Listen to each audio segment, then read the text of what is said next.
যাব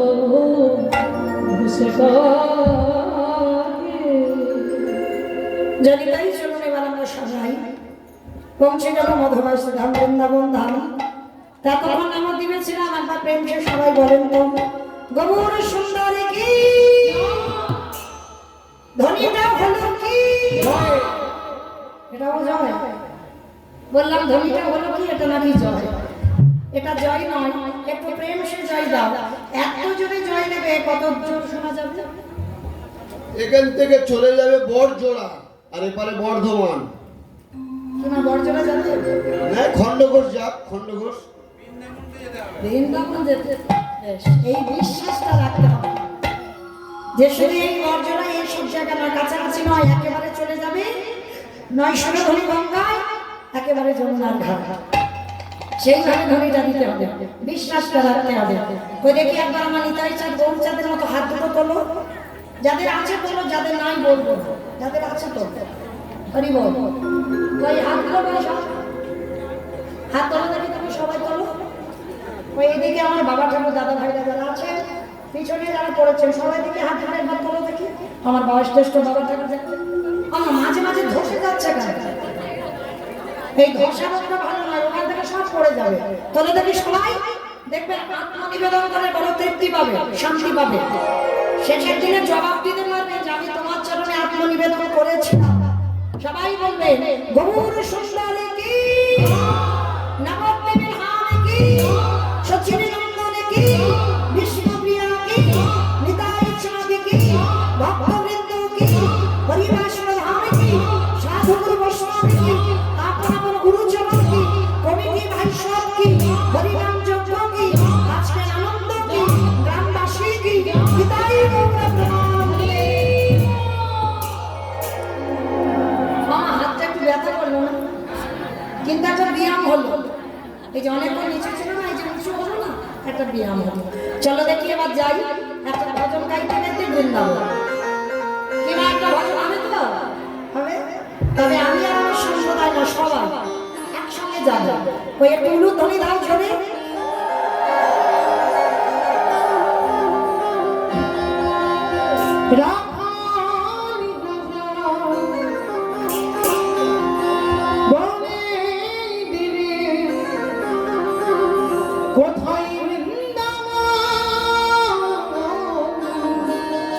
রাধাকুণ্ড শ্যামীকুণ্ড গিরিগোবরী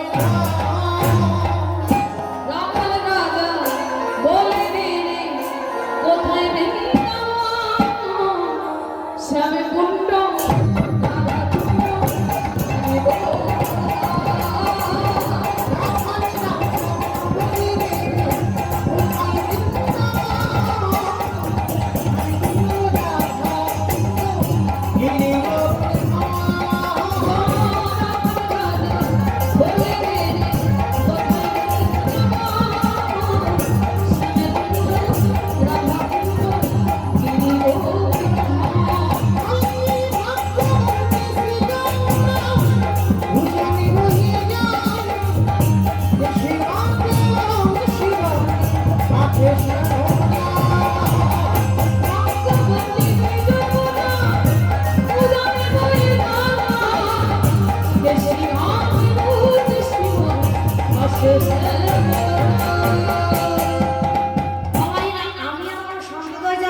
যাচ্ছে না হ্যাঁ যাচ্ছে তো যারা যারা যাচ্ছে আরে একবার কান মানে বলছি মা কালীর দিব্যি আর বলবো না আর একবার দেখি হাত দুটো তোলো সবাই একসঙ্গে প্রত্যেকে বলবে কেমন একসঙ্গে বলে বলো তালি দিয়ে ভাগ্যবতী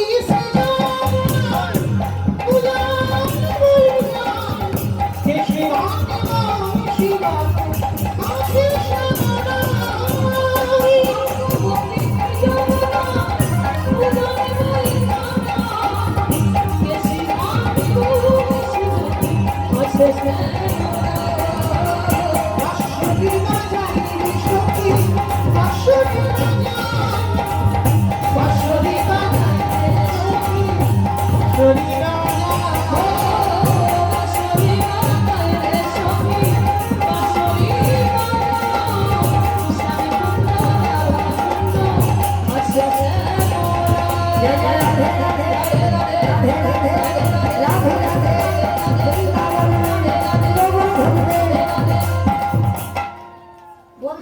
যাবে? মনে মনে মনে মনে বলছো? জোরে জোরে? কিন্তু আওয়াজ হচ্ছে না তো। আস্তে আস্তে আওয়াজ হচ্ছে, একটু জোরে জোরে দিতে হবে। তোলো দেখি হাত। জয় জয় রাধে রাধে রাধে রাধে রাধে রাধে রাধে বৃন্দাবন মে গোবর্ধন মে নিধোবন মে গলি গলি মে স্নান গলি মে মান গলি মে বর্ষণা মে রাধা বন মে যশু দীপ্তি বলো কালে বন মে কমল বন মে উজালা মে বর্ষণা মে রাধা বন মে প্রেম সে বলো ভাব সে বলো जोश से बोलो बाके निहारी राधानी राधा बोल बेबी कोठाई गुंगा मैं गुंगा राधा गुंगा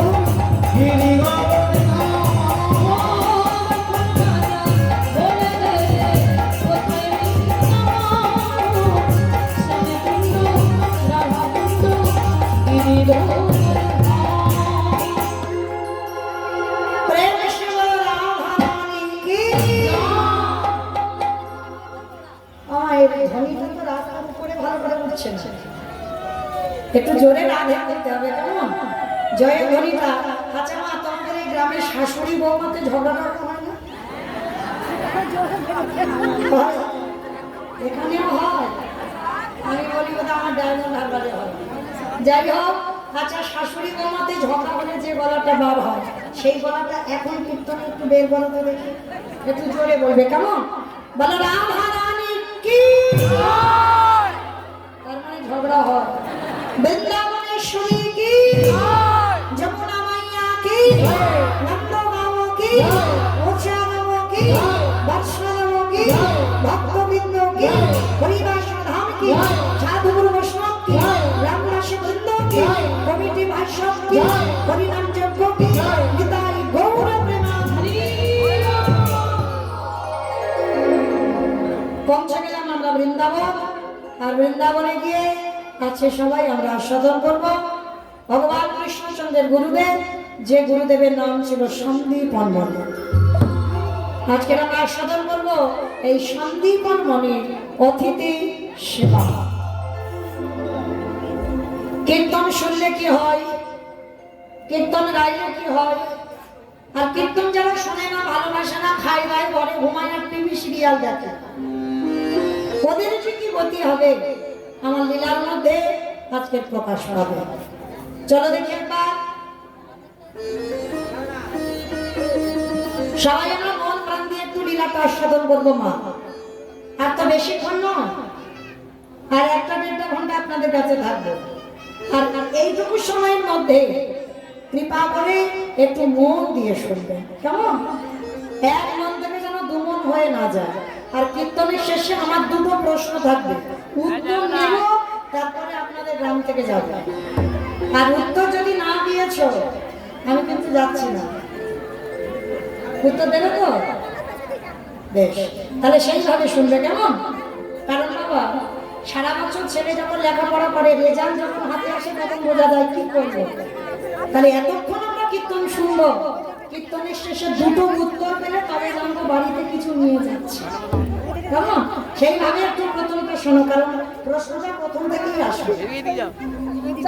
দেবশ্রী আদর মনে মনে চিন্তা করলেন, অনেকদিন আমি মরতে যাই না, আজ আমি একটু মরতে যাব। আমাইরা মর্ত কোনটা? উপরেরটা বেশ, এটা তো খিচুড়ি শুনে যায়নি, বলে উপরটা মর্ত।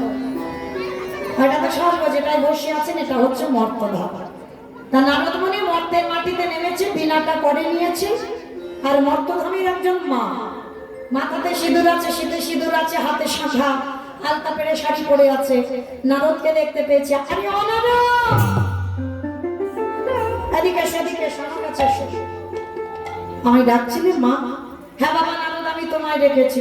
আচ্ছা নারদ, যারা যারা কীর্তন শোনে, যারা যারা কীর্তন গায়, যারা যারা ভগবানের জন্য একাদশী করে, যারা যারা ভগবান ছাড়া কিছু জানে না, তার শেষ জীবনের গতিটা কি হয়? নারদ মুনি যেই না কথাটা শুনেছে মর্তের মা চমকে উঠেছে। ও মা, এই প্রশ্নের উত্তর তো আমার জানা নেই।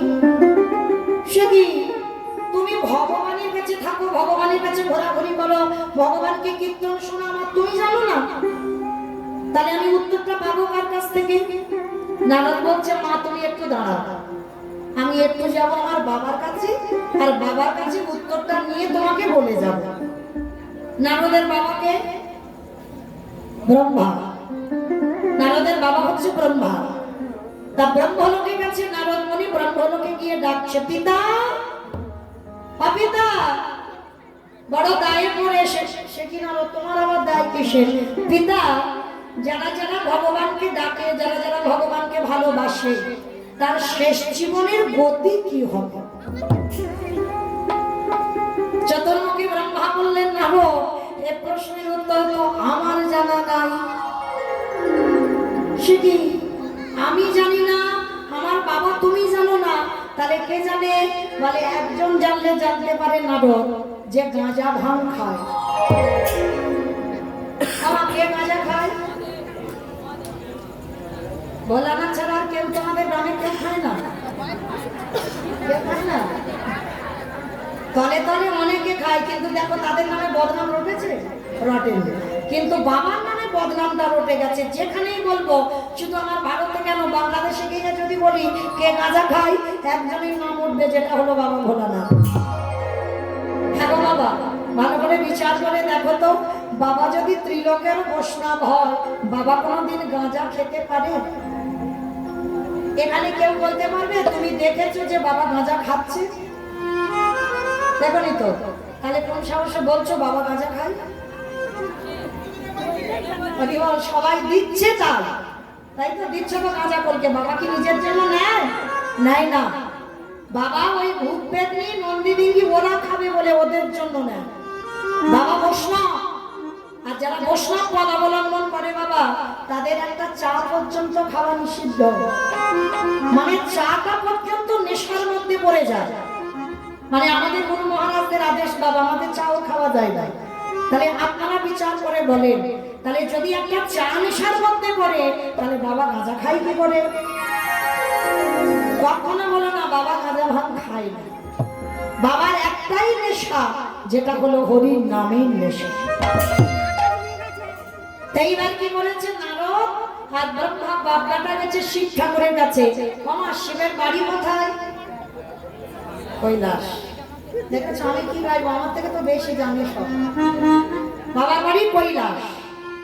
আমার মাঝে মাঝে এরকম একটু হুহা দিতে হয়, কেন জানো? আমার মা কীর্তন করে, আমি খুব ছোটবেলা থেকে মা রেখে রেখে গানে চলে যেত, ঠাকুমার কাছে থাকতাম। তো ঠাকুমা বলতো, নাতনি তোর বাবা মা তো নেই, তারা তো কীর্তনে গেছে, শোন গল্প বলবো, মাঝে মাঝে একবার করে হুহা দিবি। আর এই হুহা না দিলে গল্প শুনতে বা বলতে ভালো লাগে না। ডায়মন্ড হারবার থেকে এসেছি লীলা গাইতে, আর আমি যদি একাই শুধু লীলা করে যাই, কিরকম হবে? ভালো লাগবে? সব বসে বসে দেখবে,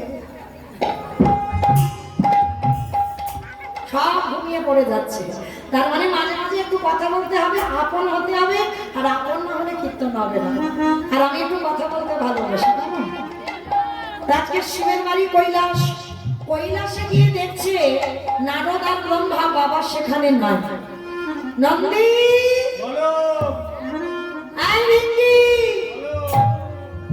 আরে বাবা কোথায় গেল? চারিদিকে খোঁজাখুঁজি বাদ দিয়েছে, বাবাকে দেখতে পাচ্ছে না।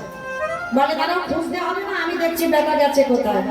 ব্রহ্মা ধ্যানে বসেছে, নারদ ধ্যানে বসেছে, আর বাপ্পাটা ধ্যানে বসে দেখছে বাবা কোথায় গেছে জানো?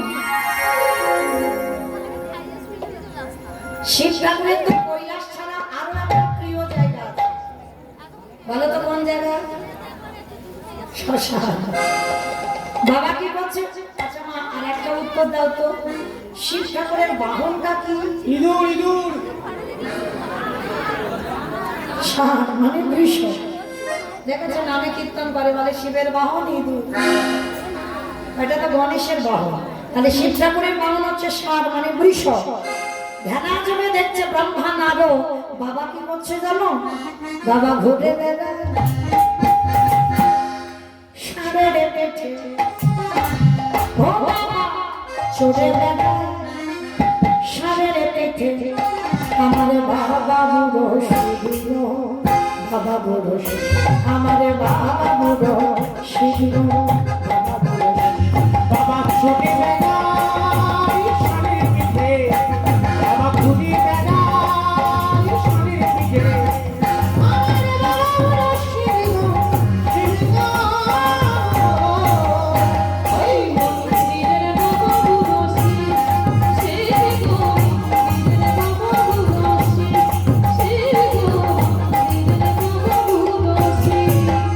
আবার শ্মশানে মশানে থাকে যাই রক্ত, শ্মশানে মশানে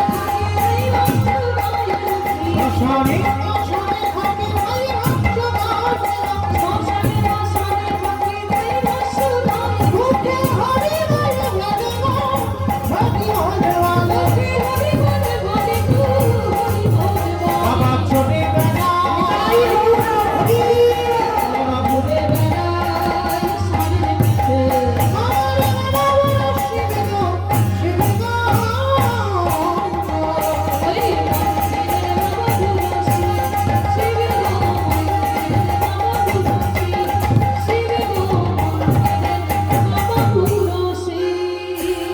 নারায়ণ নারায়ণ নারায়ণ। শিব ঠাকুরের কাছে গেছে, হে ভোলানাথ, যারা যারা ভগবানকে ভালোবাসে তার শেষ জীবনের গতিটা কি হবে? ভোলানাথ হেসে বলল, নারদ, এ প্রশ্নের উত্তর তো আমার জানা নাই। সে কি? আমি জানি না, আমার বাবা জানে না, তুমি শিব জানো না, তাহলে জানে কে? বলে একজন জানলে জানতে পারে, যে হচ্ছে নামের নাম। আমার নামের নামই কে? ভগবান, যার নাম আপনারা শুনছেন আমি গাইছি। তাহলে সে তো নিশ্চয়ই জানবে যে ভগবানকে ডাকলে আমাদের গতিটা কি হবে। বৈকুণ্ঠপতি নারায়ণের কাছে গেছে, প্রভু প্রভু, যারা যারা ভগবানকে ডাকে, ভালোবাসে, শ্রদ্ধা করে, ভক্তি করে, তার শেষ জীবনে গতি কি হয়? যেই না বলেছে গতিটা কি হয়, সঙ্গে সঙ্গে বৈকুণ্ঠপতি নারায়ণ হেসে উঠেছে, নারদ, কি এই উত্তর জানবার জন্য আমার কাছে এসেছো? কিন্তু নারদ, এ প্রশ্নের উত্তর তো আমার জানা নাই। সে কি? তোমার নাম জগতের লোক গাইছে, শুনছে, আর তুমি নিজেই বলতে পারবে না তোমাকে ভালোবাসলে কি বলতে হবে? বলে না। তবে নারদ, তোমার এই প্রশ্নের উত্তর তারাই দেবে। কারা ঠাকুর? ওইটা জানবার জন্য এসেছি। শোনো, যারাই আমার নামে ভালোবাসে, যারাই আমার নামে উচ্চারণ করে, যারা আমার নামে উচ্চারণ করে, যারা নয়নে জানে, যারা নয়নে জানে,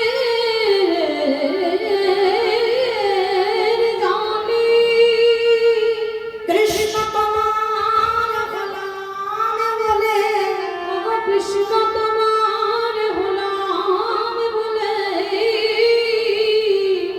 যারা কৃষ্ণ ছাড়া আনে জানে না, চলে যাও। সেই ভক্তদের কাছে গেলেই উত্তরটা পেয়ে যাবে। তা নারদ মুনি বলছে, ঠাকুর তুমি নির্দিষ্ট করে বলো ওই ভক্ত কোথায় পাবো?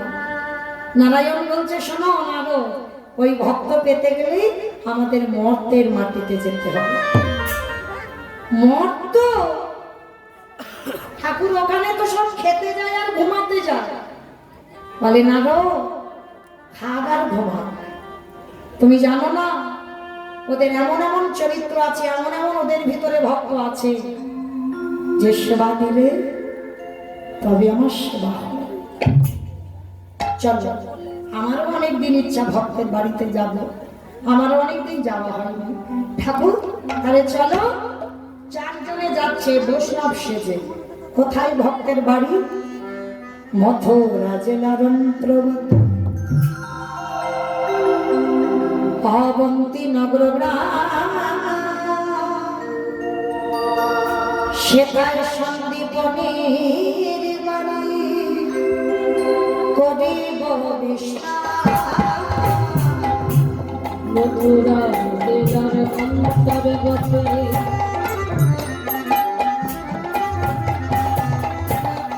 অবধি নগরে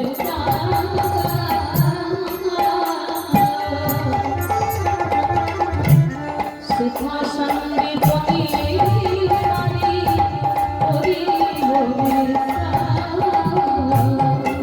আজ যাব আমরা ভক্তির বলে যাব আমরা সেই ভক্তি আজ কৃষ্ণ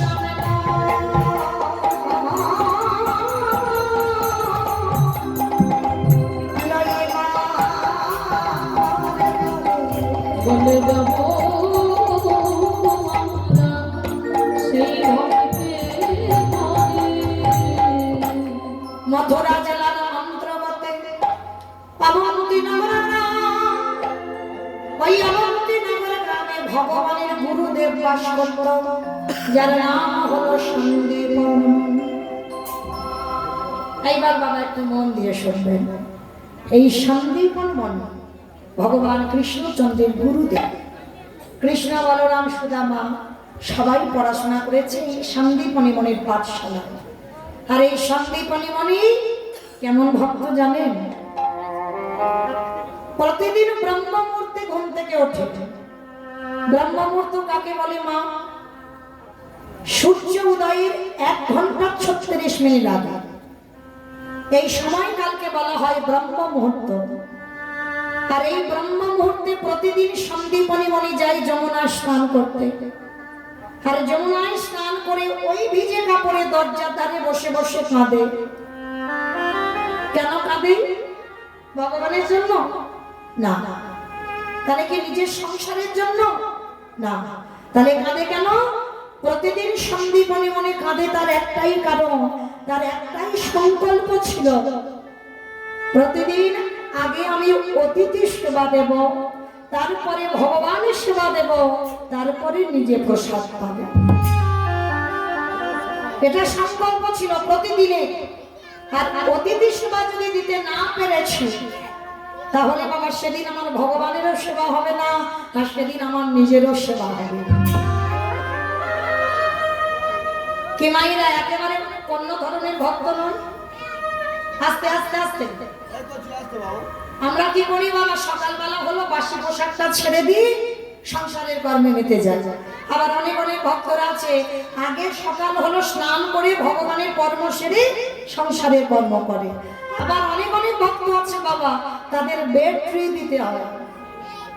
বেড ট্রি মানে বুঝো তো? ভগবানের নাম ধ্যান দেওয়া দূরের কথা, সকালবেলা উঠেছে তো আগে চা খাবে তারপর। এরাও ভক্ত, আমি কিন্তু একবারও বলছি না যারা ভক্ত নয়, অনেক রকমের ভক্ত আছে। আর সন্দীপনী মনির দৃঢ় সংকল্প, আগে আমার অতিথি সেবা, তারপরে ভগবানের সেবা, তারপরে নিজের সেবা। তা যেদিন আমার ভগবান আসছে অতিথি রূপী ভক্তের বাড়ি, সেদিন আমার সকালবেলা 3 জন বৈষ্ণব সেবা হয়ে গেছে। আচ্ছা আমার একটা কথা জিজ্ঞাসা করি, বলে আগে অতিথি সেবা না আগে ভগবানের সেবা? অতিথি জানি সবাই, মানি কজন? এখানে সবাই কিন্তু জানি আগে অতিথি পরে ভগবান, জানি সবাই, কিন্তু মানি কজন? দেখবেন না দুপুরবেলা খেতে বসেছো, সবার খাওয়া হয়ে গেছে, তোমার মতো ভাত ডাল তরকারি আছে, সেই সময় যদি কোনো ভিখারি এসে বলে মা 2 দিন খাওয়া হয়নি, খেতে দিবি? কি গো, না খেয়ে তাকে দিতে পারবে খেতে? প্রথমেই বলবে এখন আমার হাত জোড়া, খেয়ে দে, কারণ একবার খাওয়ার টাইমে আসতে হবে। শোনো, তুমি অন্য বাড়ি দেখো, এখন আমার ঘরে আর কিচ্ছু নেই, খাবার দাবার দিতে পারবো না। চরণ ধরে একটা কথা বলে যাই, বহু বহু জন্মের সাধ্য না থাকলে তবে কিন্তু দুপুরবেলা খাবার সময় অতিথি আসে।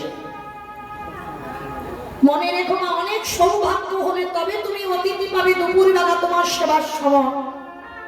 আর যদি কোনোদিন তোমার জীবনে এইরকম ঘটনা ঘটে যে তোমার মতো হয়তো খাবার আছে, সবার পরিবারে সবার স্বামী ছেলে নাতি পুতি সব খাওয়া হয়ে গেছে, হয়তো তোমার মতো অন্য ডাল তরকারি আছে, যদি কোনো কেউ এসে বলে আমায় দুটো খেতে দিবে, একদিন নাই বা খেলেন, একদিন দুপুরবেলা নয় মুড়ি খেয়ে কাটিয়ে দিলে, কিন্তু সেই অতিথি সেবাটা আগে করবেন।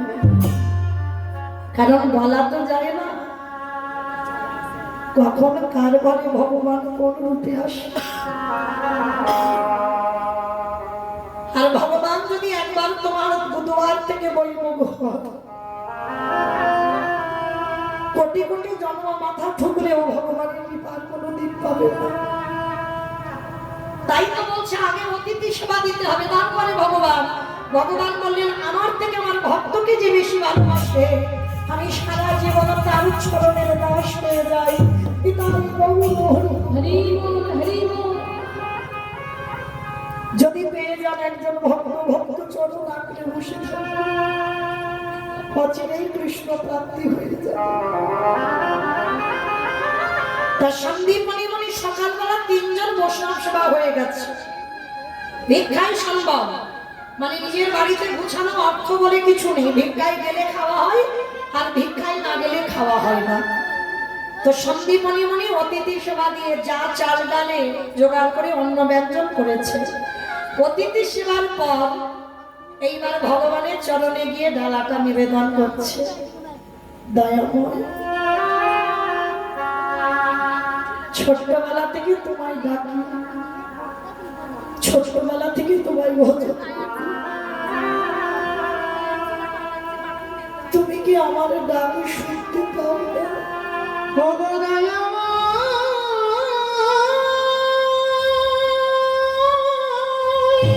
এত কাঁদি এত ডাকি, তুমি কেন পাশার দেখা?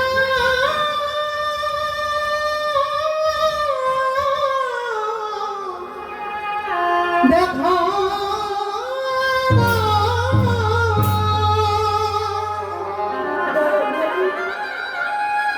ওগো তুমি নাকি করুণা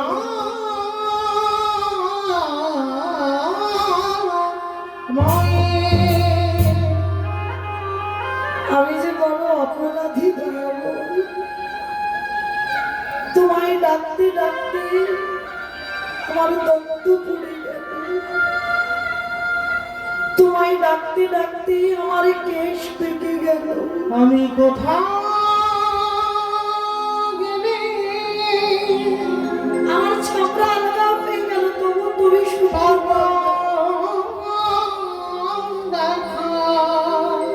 একবার দেখা দাও না ঠাকুর।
ওগো দয়াল দেখো না,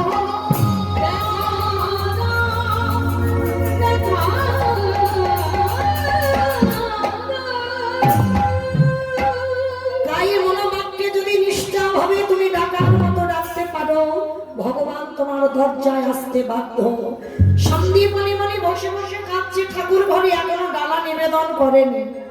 আর ওদিকে চারজন ব্রহ্মা বিষ্ণু মহেশ্বর আর নারদ, চারজন বৈষ্ণব সেজে দরজায় এসে গেছে। এসে ডাক দিয়েছে, মণিমা। ছোট উঠেছে, কে সে ডাকলো আমায় মণিবর বলে? এমন হৃদয়ে জুড়ানো ডাক তো কেউ কোনোদিন আমায় ডাকেনি গো। আমায়রা মানুষের ডাকে আর ভগবানের ডাকে তফাৎ হবে না। মানুষ তোমায় ডাকবে, সে ডাক আলাদা, আর ভগবানের ডাক যদি কোনোদিন তুমি শোনো, সে ডাকটা সম্পূর্ণ আলাদা। আর সে ডাক যদি কোনোদিন শোনো, জীবনে যেন কাউকে বলে দিও না, আপন ভজন কথা না কহিবি যথা তথা। সবার কাছে সব কথা কোনোদিন বলা যায় না। আজকে সন্দীপনী মনে যেই না ওই আওয়াজটা শুনেছে, কে যেন দরজায় এসেছে, তাড়াতাড়ি দরজায় গিয়ে দেখছে চারজন বৈষ্ণব দাঁড়িয়ে আছে। চিনতে পারলো না, ধরতে পারলো না। কেন? ভগবান যদি বাবা কৃপা করে ধরা দেয় তবে তো তুমি ধরবে, আর সে যদি তোমার কাছে থাকে সারা জীবন, তোমায় ধরা না দেয়, জীবনে তুমি তারে ধরতে পারবে না। এইবার সন্দীপন মানে যেই না চারজনকে দেখেছে, চারজনের চরণ ধৌত করেছে। আর ভগবানও তো চালাক কম নয়, আঁচল পেতে বলছে, মণিবর 3 দিন বৃন্দাবনে ঘুরে বেড়াচ্ছি, কেউ কিচ্ছুটি খেতে দেয়নি, একটু সেবার ব্যবস্থা করতে পারো?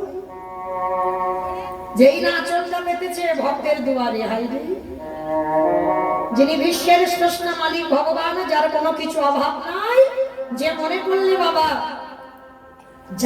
যে কোনো ভক্তের বাড়িতে গেলে হাত জুটে যাবে, সেই ভগবান এসেছে যে দিনহীন পথের ভিখারি কামা,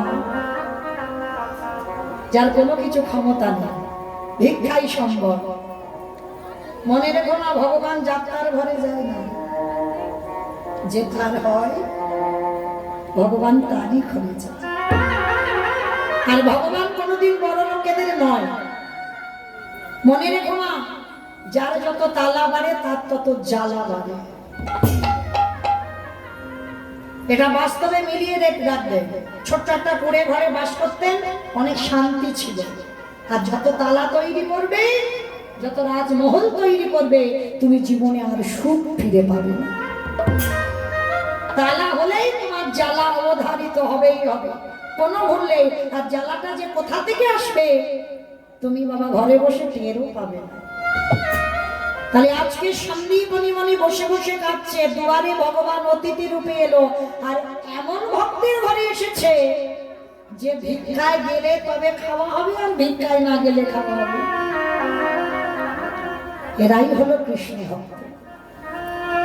কৃষ্ণ ভক্ত বাবা কোনোদিন তালা তৈরি করবে না, কোনোদিন হবে না, কখনো হবে না। শাস্ত্রে মিলিয়ে নেবেন বাবা। কৃষ্ণ ভক্ত যদি হয়েছে, তুমি পথের ভিখারি হয়ে যাবে।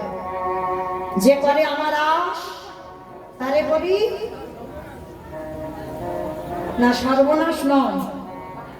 আমরা বলি ভুল আর শোনেন ভুল। যে করে আমার আশ তারে করি সর্বনাশ। সর্বনাশ নয়, সর্বনাশ আলাদা। ভগবান জীবনে ভক্তের সর্বনাশ করতে পারে। ভক্ত তো তার প্রাণ, ভক্ত তো তার জীবন, ভক্তই সব। তাহলে যে করে আমার আজ তারে করি সব নাশ। নাশটা মানে কি? প্রথম তুমি যদি কৃষ্ণ ভক্ত হও, ভগবান বললেন তোমার আত্মীয় পরিজন বন্ধু বান্ধব আপনজন যাকে তুমি বেশি ভালোবাসো, চিরজন্মের মতো তোমার কাছ থেকে কেড়ে নেবে। আর একটা একটা করে যখন ভগবান কাটতে শুরু করবে, আত্মীয় পরিজন তোমার কাছ থেকে সব দূরে সরে যাবে। সরে যাওয়ার পরেও যদি তুমি সেই গোবিন্দ চরণ আঁকড়ে বসে থাকো, ঠাকুর সবাই চলে যাও, কিন্তু তুমি জানো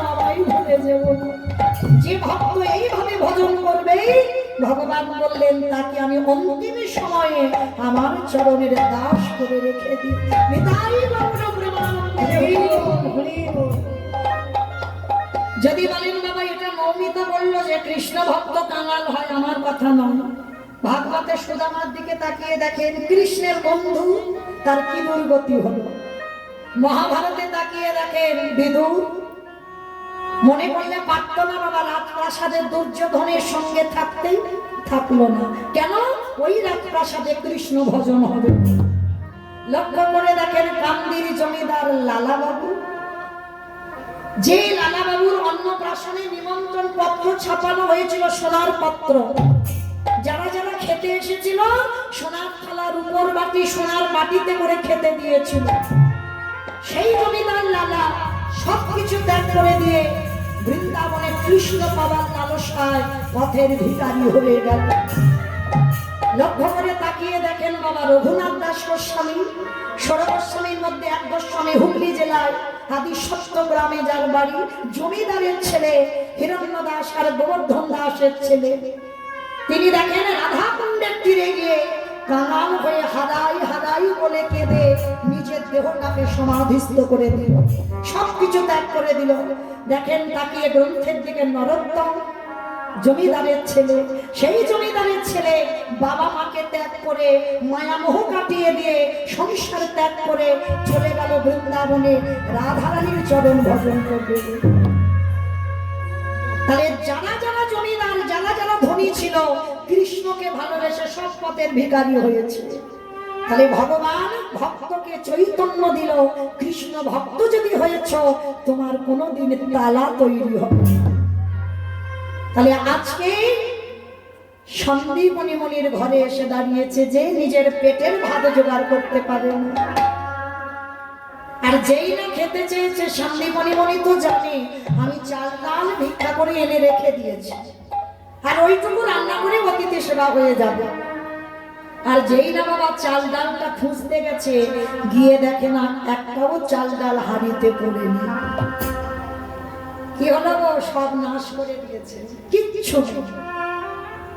ওই যে বললাম যে করে আমার রাস্তারে করি সব নাশ, কিছু খাবার নেই, সব চলে গেছে।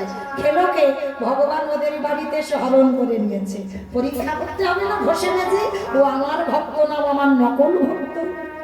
যেই না সবকিছু সেবা করলো ভগবান। আর এই সন্দীপনী মনির একটা ছোট্ট 5 বছরের বাচ্চা আছে, যাকে বাবা আদর করে বটু বলে ডাকতো। বাবাটা বাবা আমায় ডাকছিলি? হ্যাঁ রে খোকা, এই হাঁড়িতে চাল ডাল রেখেছিলাম, দেখেছিস বাবা? কেন বাবা? আমি জানবো কি করে? আমি জানি না তো, আমি দেখিনি চাল ডাল। বাবা তোমার চোখে জল? কি হয়েছে বাবা? খোকা 4 জন বৈষ্ণব এসেছে, কি দিয়ে সেবা দেব? ঘরে কিচ্ছু কি নেই। ও এই জন্য কাঁদছো? দাও একটু ভিক্ষার ঝোলাটা দাও তো দেখি, আমি একটু গ্রাম থেকে ভিক্ষে করে এনে দিই। পারবি বাবা তুই? কেন পারবো না? আমি তো তোমার সন্তান। কি গো মাইরা, ছেলের মা হলে হবে না, তৈরি করতে হবে। শুধু লেখাপড়ার ডিগ্রি করলে হবে কি? 10টা ছেলের দরকার নেই, একটাই ছেলে হোক, যেন সে ছেলের মতো ছেলে। একটাই ছেলে হোক, সে যেন 10-এর একজন হোক, সে গ্রামে যেন সবার পাশে দাঁড়াতে পারে, এমন সন্তান জন্ম দিতে হবে। শুধু লেখাপড়া নয়, লেখাপড়া তো প্রয়োজন, কিন্তু তার মধ্যে দিয়েও বাবা আধ্যাত্মিক চেতনাটাও দরকার। এইগুলো দেবে কে? মা। বাবা হলো বীজ, মা হলো ক্ষেত্র বা মাটি। বীজটা যদি বপন করা হয় আর মাটিটা যদি নোনা লেগে যায়, মাটির ফসল কি ভালো হবে? মনে রেখো, আগে মাটিটাকে ভালো হতে হবে, আর মাটি ভালো হলে তবে ফসল ভালো হবে। বাবা অনেক মায়েরা কিন্তু রেগে যায়, রেগে গিয়ে বলে মৌমিতা শুধু আমাদেরকে বলছো, বাবাদের কি দোষ নয়? শুধু আমাদের গন্ডগোলে সন্তান খারাপ হয়, বাবারা কি খুব ভালো? বলে না, আমার কথা নয়, আমার কথা বিশ্বাস করতে হবে না। বাবার এখানে ভূমিকা নয়, ভূমিকাটা বেশি মায়ের। কেন? মাটিটা যে ধরে রাখে তাকেই ঠিক হতে হবে। কারণ যদি বলো প্রমাণ দেখাতে, বাবা একটু গ্রন্থের দিকে তাকিয়ে দেখেন। আপনারা মহালয় দেখেন তো? মহালয়, এই অসুর আর দেবতাদের যখন যুদ্ধ হয়, এই অসুর আর দেবতা এরা কি আলাদা কেউ? সব ভাই ভাই, সব ভাই। অসুর আর দেবতা এরা ভাই ভাই। এদের বাবা একটা, মা গুলো সব আলাদা। এই জায়গাটা একটু বুঝে নেন। বাবা একজনই ছিল, কশ্যপ, আর দেবতাদের মা ছিল অদিতি, আর অসুরদের মা ছিল দিতি। তাহলে বাবা একটা, তাহলে ছেলে একটা, ছেলে হলো অসুর আর একটা ছেলে হলো দেবতা। কেন? বাবার জন্য নয়, বাবার ভুলে নয়, মায়ের ভুলের মাসুল দিতে হচ্ছে ছেলেদের। বাবা বলতে গেলে সারা রাতে এসব কথা ঘোরাবে না। হ্যাঁ, তো চলেন আজকে সন্তান তৈরি করবে মা। মায়ের শিক্ষায় কিন্তু ছেলে শিক্ষিত হয়। প্রথম জন্মগ্রহণ করে ছেলে কথা বলতে যখন পারে, মা কিন্তু দেখিয়ে দেয় ওটা তোর বাবা। ছেলে ছোটবেলা থেকে মেনে নেয় ওটাই আমার বাবা। আর যদি অন্য কাউকে দেখায়, ছেলে ছোটবেলা থেকে জেনে নেবে আমার মা বলেছে ওটাই আমার বাবা। তাহলে মায়ের শিক্ষাটা আদি শিক্ষা। যদি বলেন বাবা তার প্রমাণ মহাভারত। মহাভারতে 17.5 দিন যুদ্ধ হলো। যুদ্ধের পর পঞ্চ পাণ্ডবরা ফিরল হস্তিনাপুর। আর ফিরে অর্জুন আর ভীম দুই ভাই ঝগড়া বেঁধেছে। কিরকম ঝগড়া? ভীম বলে আমার জন্য জয় হয়েছে, অর্জুন বলে আমার জন্য জয় হয়েছে। আর দুই ভাই যখন বাবা ঝগড়া বেঁধে গেছে, পিছন থেকে একজন এসে খিলখিল করে হেসে উঠেছে। মানে ভীম বলছে আমার জন্য জয়, আর অর্জুন বলছে আমার জন্য জয়, আর পিছন থেকে একজন খিলখিল করে হাসছে। আর ভীম হেসে উঠেছে। আমাদের ভাইয়ের ব্যাপার, পরিবারের ব্যাপার, ফ্যামিলির ব্যাপার, কাটাকাটি করি, মারামারি করি, খুনোখুনি করি, যাই করি না কেন, এই তুই ওই রকম পাগলের মতো পিছনে দাঁড়িয়ে হাসছিস কেন? কিন্তু কোনোদিন তো তোকে আমি দেখিনি। তার পিছনে যে হাসছিল সে হেসে বলল, আমাকে তুমি চিনবে না, কিন্তু আমি তোমারে খুব ভালো করে চিনি। আমি শুধু তোমাকে চিনি না, আমি তোমাকে চিনি, তোমার বাবাকে চিনি, তোমার দাদুকে চিনি, তোমার গোটা বংশকে চিনি। ও বাবা, আমি ওকে জীবনে দেখিনি, ও নাকি আমার গোটা ফ্যামিলি, গোটা বংশ চেনে। এই ওই বলতো দেখি আমি কে? বলে তাহলে একটু মিলিয়ে নাও, আমি বলি শোনো। বিষ্ণু থেকে ব্রহ্মা, ব্রহ্মার পুত্র অগ্নি, অগ্নিবের পুত্র সোম, সোমের পুত্র বুধ, বুধের পুত্র পুরুরবা, পুরুরবার পুত্র আয়ুষ, আয়ুষের পুত্র নহুষ, নহুষের পুত্র যজাতি, যজাতির পুত্র যদু, যদুর পুত্র কুরু, কুরুর পুত্র জন্মেঞ্জয়, জন্মেঞ্জয়ের পুত্র গতিস্বান, গতিস্বানের পুত্র মনুষ্য, মনুষ্যের পুত্র চারুপাল, চারুপালের পুত্র রুদ্রাসন, রুদ্রাসনের পুত্র হৃদেশ, হৃদেশের পুত্র রক্তিনাথ, রক্তিনাথের পুত্র ব্যাভি, ব্যাভির পুত্র দুষ্মন্ত, দুষ্মন্তর পুত্র ভরত, ভরতের পুত্র ইক্ষু, ইক্ষুর পুত্র সম্বরণ, সম্বরণের পুত্র সুধনু, সুধনুর পুত্র সহদ্রব, সহদ্রর পুত্র জবন, জবনের পুত্র কৃতি, কৃতির পুত্র উপরিজবসু, উপরিজবসু পুত্র জরাসন্ধ, জরাসন্ধর পুত্র সহদেব, সহদেবের পুত্র সমাচি, সমাচির পুত্র কুশু, কুশুর পুত্র জম্ভু, জম্ভুর পুত্র সুরাত, সুরাতের পুত্র বিহরাত,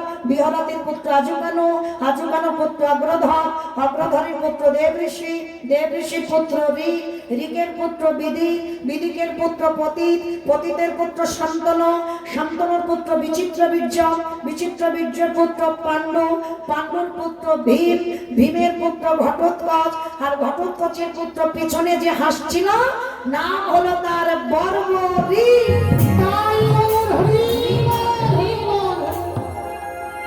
এত বড় বংশের ছেলে, তার পিছনে বর্বরী হেসে বলে উঠেছিল, ও দাদু। ভীমের ছেলে ঘটোৎকচ আর ঘটোৎকচের ছেলে বর্বরী, তাহলে ভীম দাদু হলো। ও দাদু, তুমি কি মনে করলে আমি তোমায় চিনতে পারিনি? আমি চিনতে পেরে। হ্যাঁ রে, তার মানে তুই আমার ঘটোৎকচের ছেলে? বলে হ্যাঁ গো দাদু, আমি বর্বরী। তা তুই যদি আমার নাতি হলি, তা তা তোর এই দেহটা কোথায় গেল, তোর কাটা মুন্ডুটা ঝুলছে কেন? বলে ওইটা তোমার কৃষ্ণকে জিজ্ঞাসা করো। কৃষ্ণ এসে হাজির। কৃষ্ণ, ও কৃষ্ণ সখা, বলো তো দেখি, এ যদি আমার নাতি হয় তাহলে এর মাথাটা কাটা মুন্ডু ঝুলছে কেন? যেই না কথাটা বলা, কৃষ্ণ বলছে শোনো, আমি বলি তোমাদের, যেদিনে তোমরা সবাই আনন্দ করতে করতে যাচ্ছিলে কুরুক্ষেত্রের মাঠে, সেই দিন তোমার নাতি বর্বরী আমার রাস্তা অবরোধ করেছিল।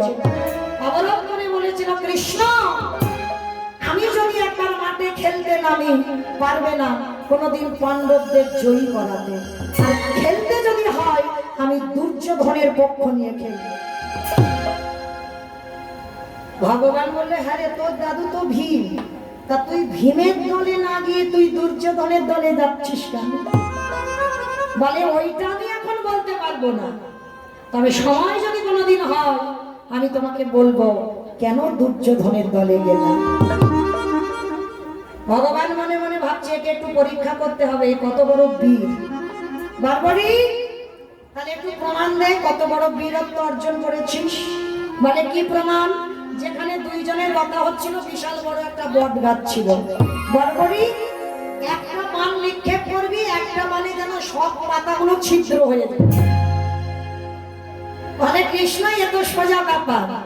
আর যেই না বাবা বর্বরী বানটা ছুঁড়েছে, পাতা ছিদ্র হয়ে বান রিটার্ন ফিরে এসেছে। কৃষ্ণ, ভালো করে দেখে নাও পাতাগুলো ছিদ্র হলো কিনা। ভগবান একাধারে দাঁড়িয়ে দাঁড়িয়ে হাসছে। বর্বরী বলছে, কৃষ্ণ তুমি হাসছো কেন? বলে হাসবো না, বর্বরী গাছের পাতা ছিঁড়েছিস, কিন্তু তুই চারটে পাতা তো ছিঁড়তে পারিস না। চারখানা পাতা তুই ছিঁড়তে পারিসনি। বলে কোথায়? বলে কেন? বান মারার আগে তো আমি চারটে চুরি করেছি, দুটো হাতের তলায় রেখেছি, দুটো পায়ের তলায় রেখেছি। বর্বরী বলছে, কৃষ্ণ হেসো না, হেসো না, পরে আসবে, আগে দেখে তো না। যেই না করুণার হাতে খুলে দিল, করুণার হাত খুলে দিল, হাতে খুলে রেখে না হাতের তলার পাতা দুটো ছিদ্র হয়ে গেল। চরণ দুটো সরিয়ে দেখলো, চরণের পাতা দুটো ছিদ্র হয়ে গেল। বর্বরী, আমি হাতের ভিতরে যাকে রেখেছি তাকে ছিদ্র করলি, পায়ের তলায় যাকে রেখেছি তাকে ছিঁড়ে দিলি, কি করে দিলি? বলে কৃষ্ণ, তুমি নিজেকে বড্ড চালাক মনে করো, তুমি বোধহয় জানো না, তুমি নিজে বলেছো আমার হতে আমার নাম বড়, নাম হতে আমার ভক্ত বড়, ভক্ত হতে ভক্তের পদ ধুনা।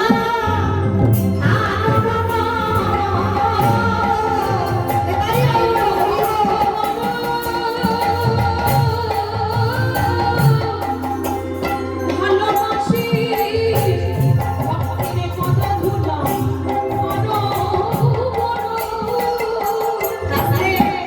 যেই না বলেছি ভক্তের পদ ধুলা আরো বড়, তোমার থেকে আমার বুদ্ধিটা একটু বেশি। কৃষ্ণ, তুমি বোধহয় জানো না, তুমি বানটা যখন আমি মারলাম, আমি জানি তুমি চুরি করেছো, আর যখন আমার বান তোমাকে প্রণাম করতে গেল, তুমি চরণ সরিয়ে নিলে, সেই সুযোগে বান গিয়ে চরণের তলার পাতা ছিদ্র করে দিল। যখন তুমি হাত দিয়ে আমার বানকে আশীর্বাদ করতে গেলে, তুমি করুণা সিন্ধু ভগবান, সেই সুযোগে হাতের তলায় গিয়ে পাতা ছিদ্র করে দিল। কৃষ্ণ কৃষ্ণ রে,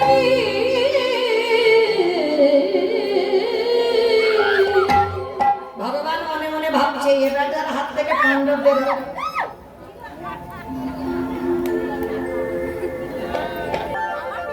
তাহলে কৃষ্ণদেব মনে মনে ভাবলেন এদের হাত থেকে পাণ্ডবদের রক্ষা করা যাবে না, তাহলে কি করতে হবে? বর্বরী, মাঠে খেলতে যাবার আগে একবার আমার সঙ্গে যুদ্ধ করো। বর্বরী বলছে, কৃষ্ণ এটা তো আমার বহু দিনের ইচ্ছা, আমি তোমার সঙ্গে যুদ্ধ করব। ভগবান আহ্বান করলো সুদর্শন চক্র, আর সুদর্শন চক্র নিয়ে বর্বরীকের সঙ্গে যুদ্ধ করতে করতে ওই চক্রটা দিয়ে বর্বরীকের মস্তকটাকে ছেদন করে দিল। আর যখনই মস্তক ছেদন করলো, বর্বরিকের কাটা মুন্ডুটা ধুলাই করে কৃষ্ণ কৃষ্ণ কৃষ্ণ কৃষ্ণ কৃষ্ণ কৃষ্ণ কৃষ্ণ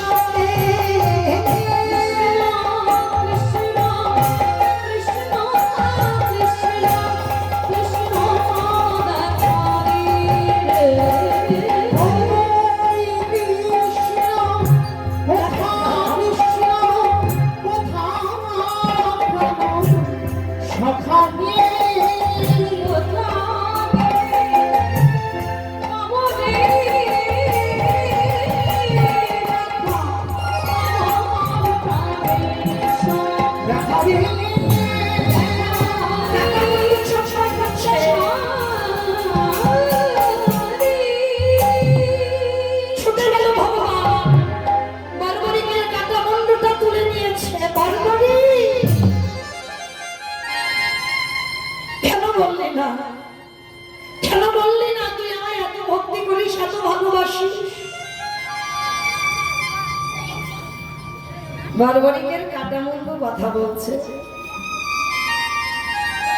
প্রভু তুমি কি সত্যি জানতে না আমি তোমায় ভালোবাসি? জানতে বলেই তো আজকে তোমার হাতে আমার প্রাণ গেল। বর্বরি, ঠিকই ধরেছি, স্বামী ইচ্ছা করে তোর প্রাণ নিয়েছি। বল আমার কাছে কি চাস? প্রভু, তুমি জিজ্ঞাসা করেছিলে না আমি দুর্যোধনের দলে কেন গেছিলাম?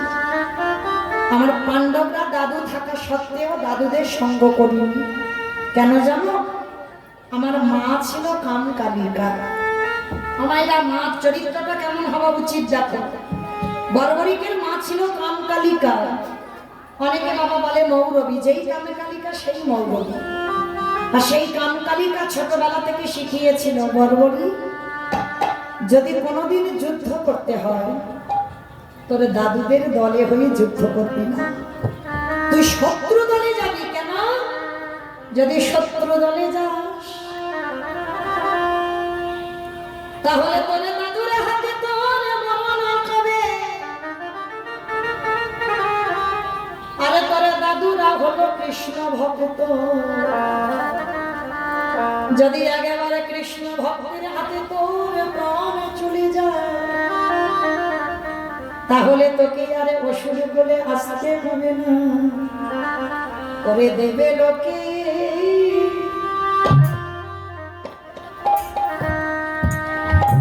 দেবে লোকে চলে যাবি।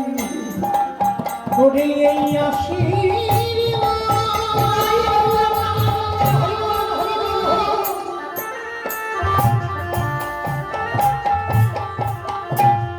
ওরে এই আশীর্বাদ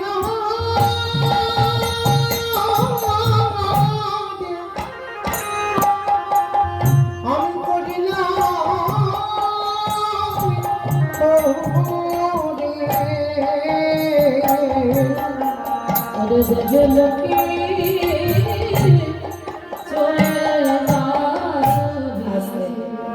তাহলে মায়েরা, এই যে বর্বরিকের কৃষ্ণ প্রাপ্তি হলো কার জন্য হলো?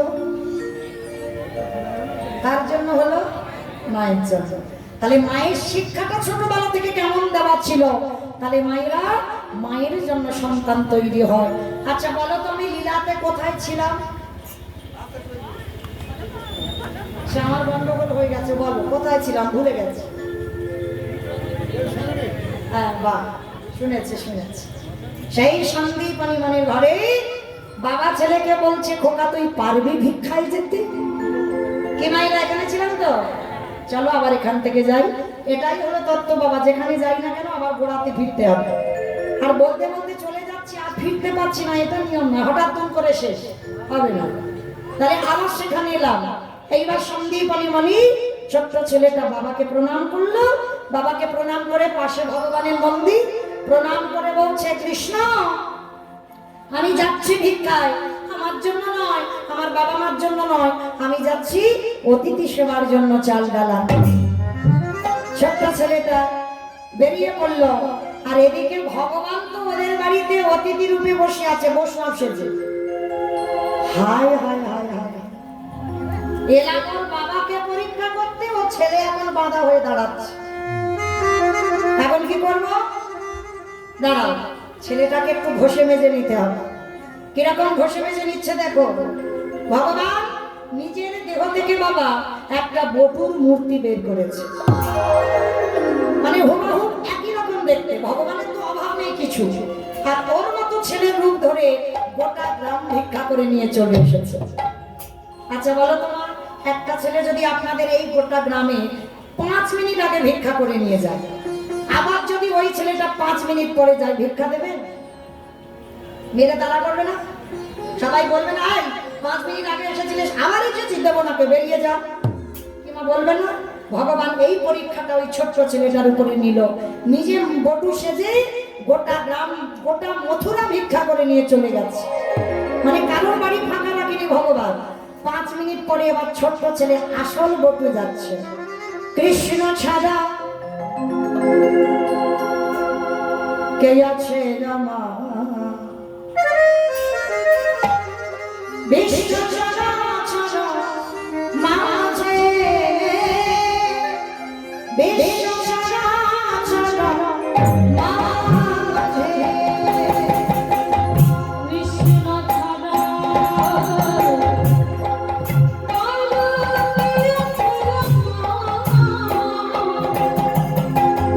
বিশ্ব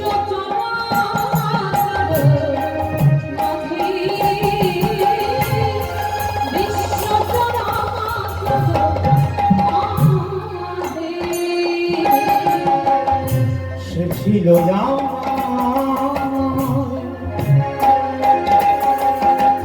দুঃখ সুখের বন্ধু, সে হলো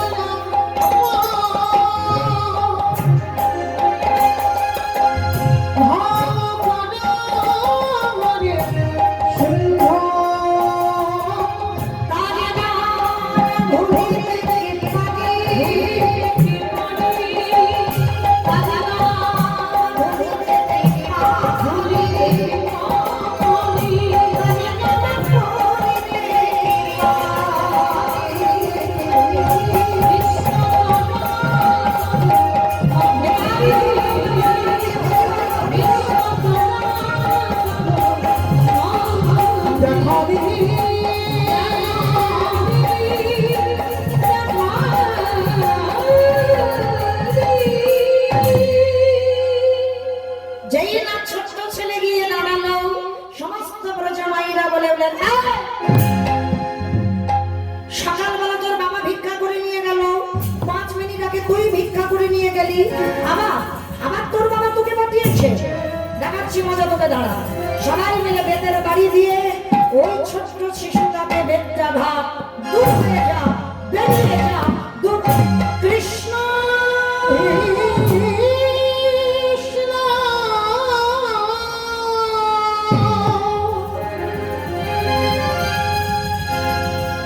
সর্ব অঙ্গ দিয়ে রক্ত ঝরে ঝরে পড়ছে।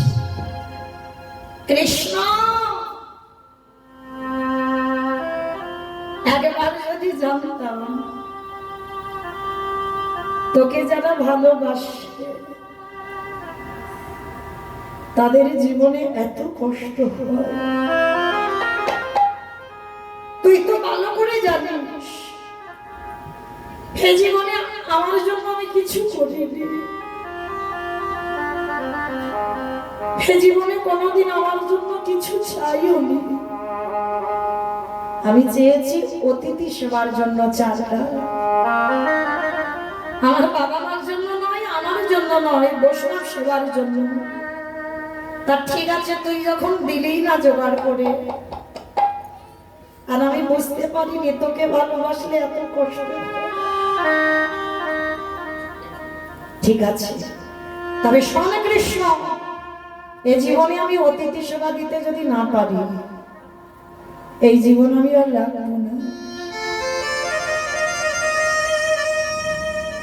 এই জীবন এই যমুনার জলে আমি ত্যাগ করি,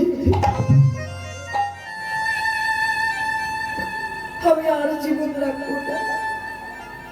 ছোট্ট ছেলেটা মরার সিদ্ধান্ত নিয়েছে, জলে ডুবে মরবে, জলে ডুবে আত্মহত্যা করবে। করুণা সিন্ধু ভগবান আর কি থাকতে পারে? ওদেরই বাড়িতে তো অতিথি রূপে বসে আছে, ত্রিনয়নে সব দেখতে পাচ্ছে। আহারে, ছেলেটা যদি জলে ডুবে যায়, আমাকে তো কেউ ভগবান বলবে না, আমার তো ভগবান নামে কোনো উঠে যাবে। না না না, আমাকে যেতে হবে, আমাকে ছেলেটাকে বাঁচাতে হবে। ভগবান একটা পাখিরও ধারণ করে কানের কাছে বলে যাচ্ছে, এই বটু, বটুরি চলে যা, এখান থেকে চলে যাবি তুই বৃন্দাবন। আর বৃন্দাবনে আজ পর্যন্ত কোনো ভক্ত অভুক্ত থাকে না।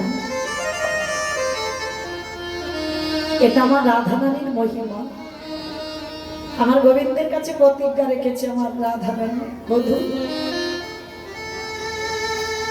এই ব্রজের মাটিটা তোমার হতে পারে, কিন্তু যদি আমার ভক্ত এই ব্রজে আসে, যদি কেউ অভুক্ত হয়ে চলে যায়, আমি নিজের হাতে, ছলে বলে আমি নিজের হাতেই আমি তাকে খাইয়ে দেব। প্রমাণ নিয়ে নেবেন, বা যদি কোনোদিন যান অভুক্ত হয়ে ফিরে আসবে, কোনো না কোনো জায়গায় দাঁড়িয়ে কেউ না কেউ তোমাকে নিজের হাতে খাওয়াবে। অভুক্ত হয়ে ফিরতেই পারবে না ব্রজ থেকে। তো আজকে ছোট্ট ছেলেটা যেই না ইশারা পেয়েছে যে আজকের বৃন্দাবনে গেলেই আমি অতিথি সেবার জোগাড় পেয়ে যাব, ছুটে গেল যমুনার তীরে। কিন্তু ছেলে সাঁতার জানে না, নৌকা নাই, মাঝি নাই। তাহলে বাবা, যে ছেলে সাঁতার জানে না, যে ছেলে দেখছে নৌকা নেই, মাঝি নাই, তাহলে সে কি যেতে পারবে এ ঘাট থেকে ও ঘাটে? কি বাবা যেতে পারবে? কিংবা ছেলে সাঁতার জানে না, নৌকা মাঝি কিচ্ছু নেই, যেতে পারবে?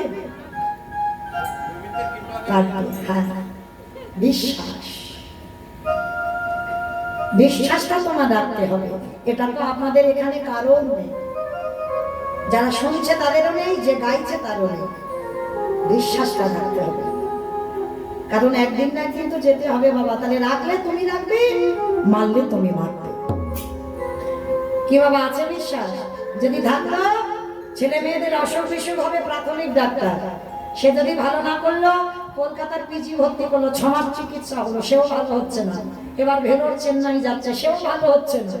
এবার রুগী ফিরে এলো, বলবে ওখানে ঠাকুর দেবতা করতে বলছে। আর যে যে ঠাকুর দেবতা করতে বলবে সেটাই করবো। ওই একজন ভক্ত ওই ভগবানের চরণে ফেলে দিয়ে রেখেছো, ঠাকুর রাখলে তুমি রাখো, আর মারলে তুমি মারো। তাহলে বিশ্বাস আছে কারো?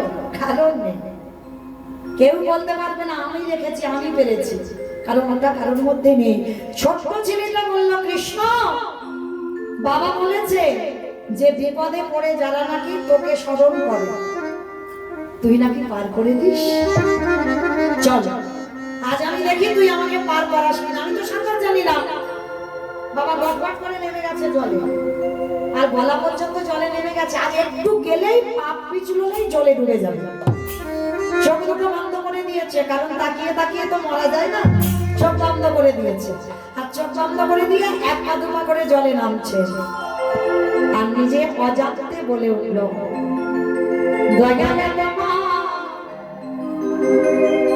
লীলা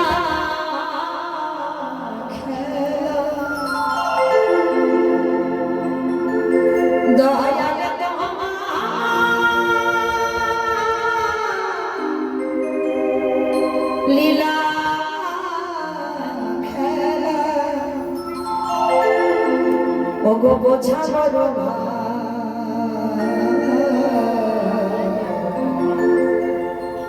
দিনের বর্ব করুণা সিন্ধু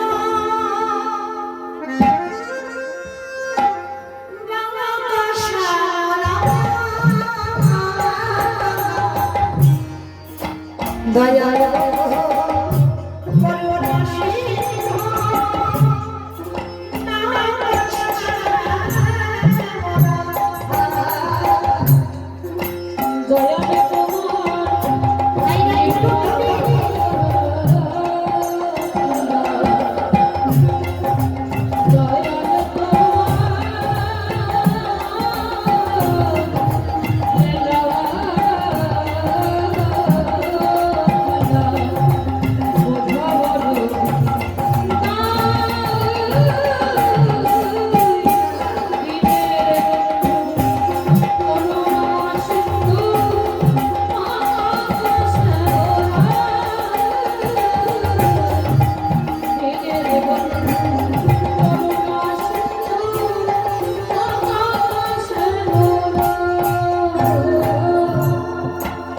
তুমি কষ্টে ব্রজের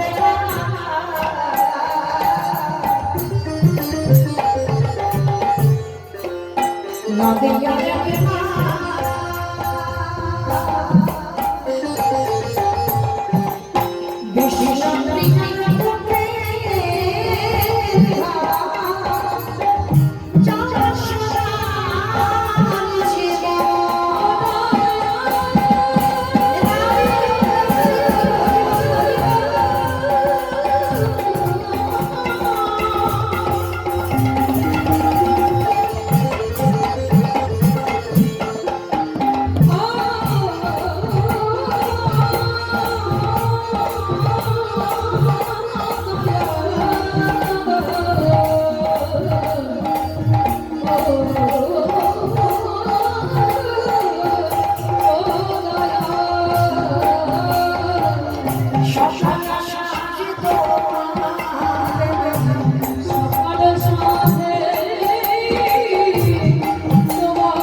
একেবারে চোখ খুলে দেখছি নদীর এ ঘাট থেকে ও ঘাটে চলে গেছে। কৃষ্ণ, তোর এত অহেতুকি কৃপা, তুই আমার যমুনা নদী পার করে দিলি। মা পূর্ণমাসীর ঘরে চাল ডাল সবজি যা যা দরকার পুটলিতে বেঁধে মাথায় করে তুলে নিয়েছে, বা পার হলেই অতিথি সেবা। অত সোজা নয়। ও বেটা বাড়িতে বসে বসে ভাবছে হায় হায় হায়, ছেলে তো বেশ জোগাড় করে নিল, কিন্তু এত তাড়াতাড়ি তো খাবো না, আরেকটু ঘষে মেজে নিতে হবে। আবার দ্বিতীয়বারে পরীক্ষা শুরু করেছে। ভগবান কুর্ম হয়ে জলের তলায় বসে আছে। আমার কুর্ম মানে কি বোঝো? কুমড়ো কুমড়ো কচ্ছপ। কুর্ম মানে কুমির নয়, কচ্ছপ। অনেকে কচ্ছপ বলে, অনেকে কাছিম বলে। আজকে এই যে ভগবান কুর্ম রূপ ধারণ করে জলের তলায় চুপটি করে বসে আছে। ছোট ছেলেটা জানে না, নাচতে নাচতে নাচতে নাচতে চাল ডালটা নিয়ে পর পাটা পড়েছে কচ্ছপের পিঠে। আর যেই পিঠে পড়েছে সঙ্গে সঙ্গে পা পিছলেই একেবারে বটু জল। আর যেই জলে পড়ে গেল মা, আর কি চাল ডালটা পাবে? সঙ্গে সঙ্গে চাল ডালের পুটলিটা ডুবে গেল। আর যেই না পুটলিটা ডুবে গেল, ওই ছোট্ট ছেলেটা আকুল প্রাণে ডেকে উঠল, মা তোর এত লোভ, তোর এত লালসা, তোর এত খিদে, তুই আমার অতিথি সেবা চাল ডালটা খেয়ে নিলি। ঠিক আছে, আমার অতিথি সেবা যখন দিতে দিলি না, এবার আমার জীবনটা তোর খেতে হবে। এইবার আমি তোর জলে ডুবে মরবো, আমাকেও তুই খা যেমন চাল ডালটা খেয়েছিস। ছোট্ট ছেলে প্রাণ ত্যাগ করবে বলে এক পা দুপা করে নেমে যাচ্ছে, আর ভগবান ওদেরই বাড়িতে ধ্যানে দেখবে। বাবা, ছেলেটা যদি জলে ডুবে যায় আমাকে তো কেউ ভগবান বলবে না, ছেলেটাকে বাঁচাতে হবে। কিরম বদমাস দেখেছি, একবার করে ভক্তকে বিপদে দিচ্ছে আর একবার করে বিপদ থেকে বাঁচাচ্ছে। বলে ছেলেটাকে বাঁচাতে হবে, কিন্তু কি করে বাঁচাবো চিন্তায় পড়ে গেল। আর চিন্তা করতে করতে ভগবান কি করেছে, ওই সন্দীপন মণিকে ডেকেছে। মণিবা, মণিবা, ছেলেটা তো সেই কখন গেল, এখনো ফিরছে না, তুমি খুঁজবে না? যেই না বলা, বাবা বলছে ঠিক আছে, আমি দেখি ছেলেটা, এতক্ষণ তো দেরি কথা নয়, ঠিক আছে আপনারা বসেন, আমি দেখছি ছেলেটা কোথায় গেছে। ছুটতে ছুটতে গেল যমুনার ঘাটে, আর গিয়ে দেখছে ওপারে ওই গলা পর্যন্ত ছোট্ট ছেলেটা জলে নেমে আছে। বাবা তীরে দাঁড়িয়ে ডাকছে, এই খোকা, আগে শিগগির ছেলেটার আর মরা হলো না। আর যেই না চলে এলো, বাবা বলছে, হ্যাঁ রে খোকা, চাল ডাল কোথায় পেয়েছিস রে? বাবা, পেয়েছিলাম, সব এই রাক্ষসী সব কেড়ে খেয়ে নিয়েছে। কি বললি? সব কিছু কেড়ে খেয়ে নিয়েছে? তার মানে তুই সব চলে ফেলে দিয়েছিস? হ্যাঁ বাবা, কিছু উদ্ধার করতে পারি। কি বললি? তার মানে তুই কিছু উদ্ধার করতে পারিসনি? এখন কে দিয়ে সেবা দেব বল? বাবা, ওই যে দূরে দেখা যাচ্ছে একটা মুদির দোকান, ওই দোকানে গিয়ে আমি কিছু জিনিস চুরি করে আনবো। চুরি করা তো পাপ। কে বলেছে চুরি পাপ? এ জীবনে যদি নিজের জন্য কেউ চুরি করে তাতে পাপ হয়, আর যদি কেউ ভগবানের জন্য চুরি করে তাতে পাপ হয় না। আর অতিথি মানে তো নারায়ণ, আর নারায়ণের জন্য চুরি করবো। ঠিক আছে বাবা, চল। বাপ বেটা দুজনে যাচ্ছে মুদি দোকান চুরি করবে অতিথি সেবার জন্য। একটা ধারালো চকচকে অস্ত্র নিয়েছে, আর অস্ত্র নিয়ে বাপ বেটা দুজনে গেছে ভোরের বেলা। পিছনে গোল করে গর্ত করেছে, গর্ত করে ওই বটু দোকানের মধ্যে প্রবেশ করেছে। ভগবান মনে মনে চিন্তা করলো, বটু, প্রথম পরীক্ষাটা তোর রূপ ধরে আমি করেছি। কি বাবা মনে পড়ছে? গোটা গ্রামের লোকের কাছে মার খাওয়ালো। দ্বিতীয়বারে কচ্ছপ হয়ে চাল ডালটাকে খেয়ে নিলাম। এইবার 3 নম্বরের পরীক্ষা। আর এই পরীক্ষায় যদি উত্তীর্ণ হোস, তবেই জানবো তুই চিরকালের জন্য। নে, তৈরি হয়ে ছোট্ট ছেলে যেই না ওই দোকানের ভিতরে গিয়ে চাল ডাল সবজি পুটলিতে বেঁধে গর্ত থেকে বেরিয়ে এসেছে, বাবার হাতে দিয়েছে। বাবা, তাই না, আমি কি সুন্দর ব্যবস্থা করে দিলাম, চলো চলো চলো, তাড়াতাড়ি চলো, অতিথি সেবা দিতে হবে। বাবা বলছে, হ্যাঁ রে খোকা, সেবা দেওয়ার পরে একটু মুখশুদ্ধি দিতে হবে। ঠিক আছে, লোহে পাপ, পাপে মৃত্যু। কেন দ্বিতীয়বারে এই লালসাটা জন্মাবে? অতিথি সেবা দিলেই হয়ে যেত। যেই না বললো বাবা একটু মুখশুদ্ধি দিতে হবে। আপনাদেরও বলে যাচ্ছে না, এটা মৌমিতার কথা নয়, মহাজনগত পন্থা। মহাজনেরা বলছেন, একজনকেও যদি নিমন্ত্রণ করে খেতে দেন, খাবার পরে মুখশুদ্ধিটা দিতে ভুলে যাবেন না। জোয়ান, পান মশলা, এলাচ, লবঙ্গ, মৌরি এগুলো দিতে হয়। এগুলো দিলে তবে সেবার পূর্ণ ফল তুমি সেখানে গিয়ে হিসাবটা পাবে। তো আজকে বাবা বলছে, হ্যাঁ রে খোকা, চল। সেই যখন আমরা বাপ বেটা চোর হলাম, একবার তুই দোকানে গিয়ে একটা হরিতুকি নিয়ে। ঠিক আছে বাবা, তুমি একটু দাঁড়াও, আমি যাচ্ছি। আবার দ্বিতীয়বারে প্রবেশ করলো। পানের থালা পড়ে আছে, আর পানের থালাতে সবে মাত্র হরিতুকিতে হাত দেওয়া। ভগবান মনে মনে করছে, তৈরি হয়ে যাবে তৃতীয়বার পরীক্ষার জন্য। আর তৃতীয়বার পরীক্ষা, এইরকম পরীক্ষা যেন কারোর জীবনে না হয়। যেই না ওই বটু হাতটা দিয়েছে, সঙ্গে সঙ্গে ভগবান দৈববাণী করলো,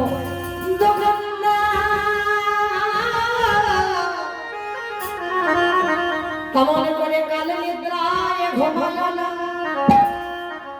তুমি চেকে দেখো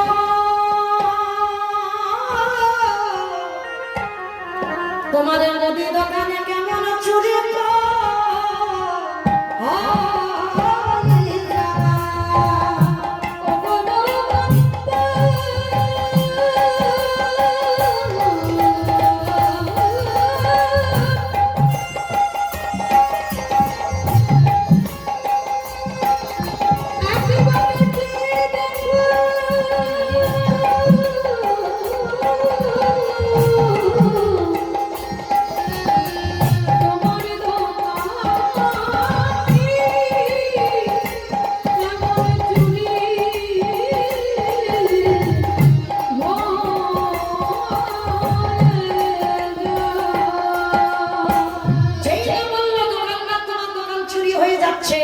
আর ভোরের বেলা স্বপ্ন সত্যি হয়। আর বটু যেতে যাবে, পাটা লেগে পানের থালা উল্টে পড়ে গেছে। দোকানের ভিতরে একটা ঝলাক করে আওয়াজ হয়েছে, এই দোকানদারের ঘুম ভেঙে গিয়ে ছেলেকে ডাকছে, মনে হচ্ছে আমার দোকানে কেউ ঢুকেছে, কেউ চুরি করছে। আরে চল চল চল চল।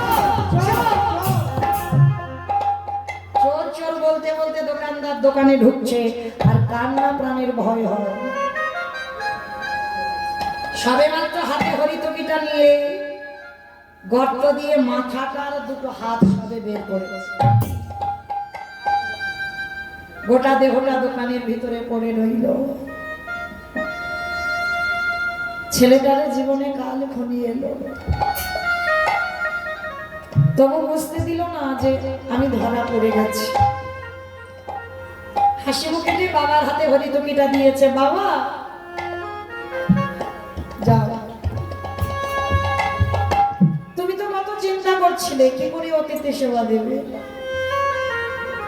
যাও এই হরিতকিটা দিলাম, ততক্ষণ রান্না করে অতিথি সেবা দাও, আমি একটু পরে যাচ্ছি। যতই হোক বাবা, বাবা তো ভালো। তোমার ছেলে মেয়েদের যখন অমঙ্গল বা মঙ্গল হয়, প্রথমে কে বুঝতে পারে? কে বোঝে? মা। এই মা ডাকটা গো খুব ছোট ডাক, খুব ছোট ডাক মা। সব অক্ষর দেখো দুটো তিনটে করে আছে, কিন্তু মা ডাকলে এমনই একটা ডাক, শুধু একটা অক্ষর। মা নামে সুধা ঝরে, মা নামে সুধা ধরে, মা বড় সুধার সমান, ডাকলে জুড়াই আইসে পড়ে। মা ডাকার সঙ্গে সঙ্গে হৃদয়টা দুলে ওঠে, আর মায়ের সঙ্গে সন্তানের নারীর বন্ধন, আর বাবার সঙ্গে সন্তানের রক্তের সম্পর্ক। ছোট্ট ছেলে আজকে তার অবস্থাটা দেখেন, বাবাকে বুঝতে দিচ্ছে না যে বাবা আমি ধরা পড়ে গেছি। শুধু বলছে বাবা তুমি গিয়ে রান্না বাসা, আমি যাচ্ছি না। চুরি যখন করেছি, দুই বাপদাটা চুরি করেছি, একসঙ্গে দুই বাপদাটা যাও, আর আমি তোর হাত ধরছি, তুই বেরিয়ে আয়। আর পিছনে দোকানদার এসে গেছে, বাবা পাটা ধরে তো টানছে, আর ছেলেটা গর্তের বাইরে মাথাটা আর হাতটা দিয়ে শক্ত করে ধরে আছে দেওয়ালটা, আর পিছনে দোকানদার টানছে পা ধরে, আর সর্ব অঙ্গ থেকে ঘাম ঝরে ঝরে পড়ছে। তবু বাবাকে একবারও বলছে না যে আমি ধরা পড়ে গেছি। হাসি মুখে বলছে বাবা তুমি যাও, আমি যাচ্ছি না। রে খোকা, সত্যি করে একটা কথা বলবি, জীবনে তো তুই কোনোদিন এত ঘামিস বল না বাবা, আজকে আমরা ঘামছিস কেন? তোর কি শরীর খারাপ লাগছে? আর আমি হাত ধরছি, তুই ছোট ছেলে আর থাকতে পারলো না, বাবাকে বলে বললো বাবা তুমি হাজার ভালো ডাকলে আমি তোমার সঙ্গে যেতে পারবো না। কেন? আমার সঙ্গে যাবি না? তুই কার সঙ্গে যাবি? কি করে যাব? এরা যেভাবে আমার পা ধরে টানছে, যে কোনো মুহূর্তে আমাকে দোকানের ভিতরে নিয়ে চলে যাবে। খোকা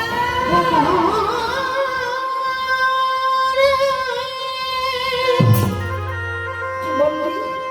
তুই মনে করে বলিস না, আমি যে বাবা হয়ে শহীদ পারব না। আমার কথা কোনোদিন বলিস না।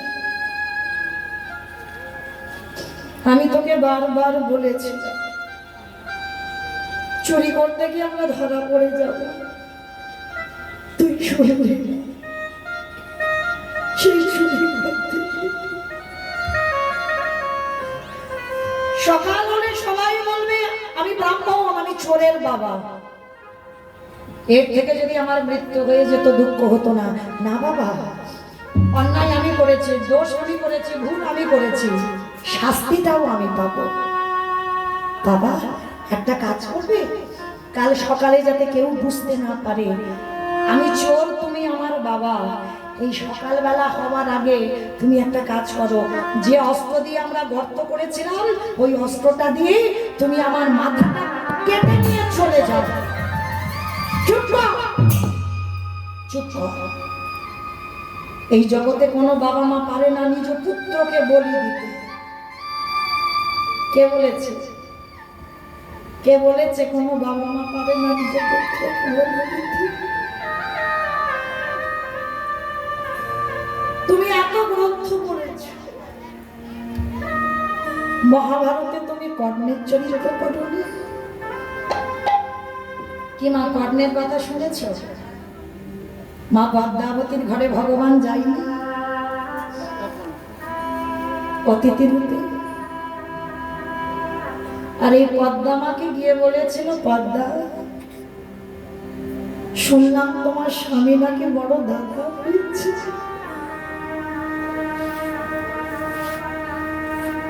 দাও। আজ আমি এই দাদুর সাথে এসেছি, একটু মাংস খেতে চাই। মাংস? বলুন আপনি কি মাংস খাবেন? শোনা বাবা, আমি মৃগ মাংস পক্ষী মাংস খাবো বলে তোর বাড়ি আসি। মাংস যদি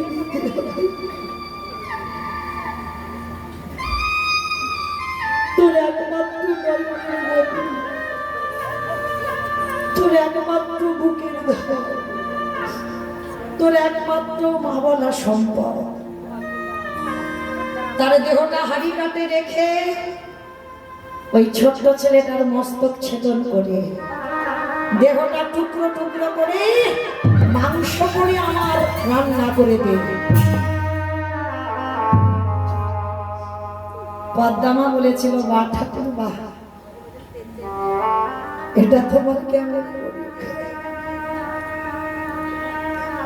এটা তোমার কেমন?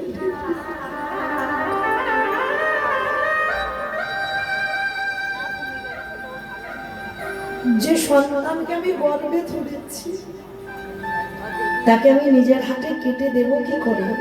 পদ্মা, তুমি ত্রিসত্য করেছো, দিতে তো হবেই তোমার।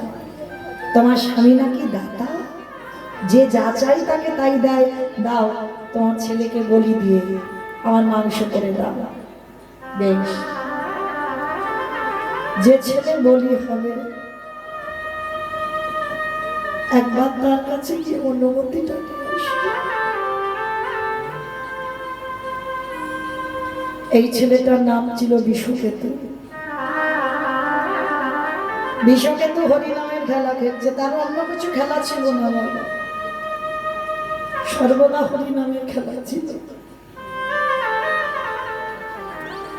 মা পদ্মা ছেলের কাছে গিয়ে দাঁড়িয়েছে, বিষকেতু ছুটে এসেছে। মা, ও মা, কি হয়েছে মা তোমার চোখে? যেন কিছু হয়নি। কিছু হয়নি বললে হবে, আমি দেখতে পাচ্ছি কিছু হয়েছে।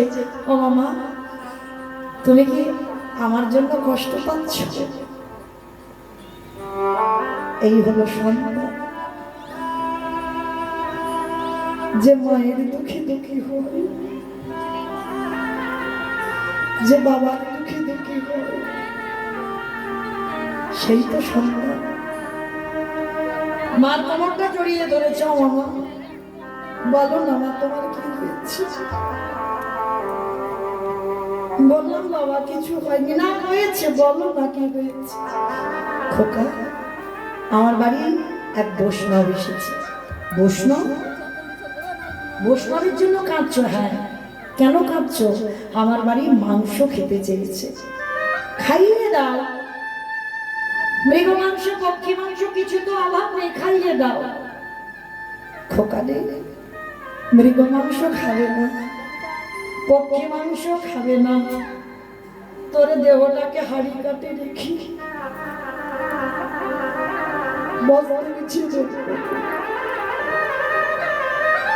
দেহটাকে টুকরো টুকরো করে বৈষ্ণব সবাই দিতে হবে। না, আমার দেহটা বৈষ্ণব সেবায় যাবে? এর জন্য তুমি কাঁদছো? খেতো না মা, খেতো না। এ তো তোমার সৌভাগ্য যে তোমার ছেলে আজকের বলি হয়ে বৈষ্ণবের সেবায় লাগবে। এর থেকে কি বড় পাওয়ার কিছু আছে? খেতো না মা, খেতো না। তুমি তো এটাই চেয়েছিলে, যে ছেলেকে গর্বে ধরেছি সেই ছেলে যেন বৈষ্ণব সেবায় লাগে। খেতো না, আমাকে হাসি মুখে বিদায় দাও মা গো,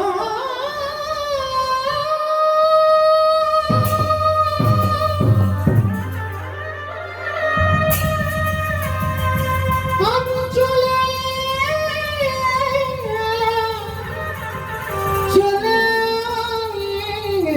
যাব,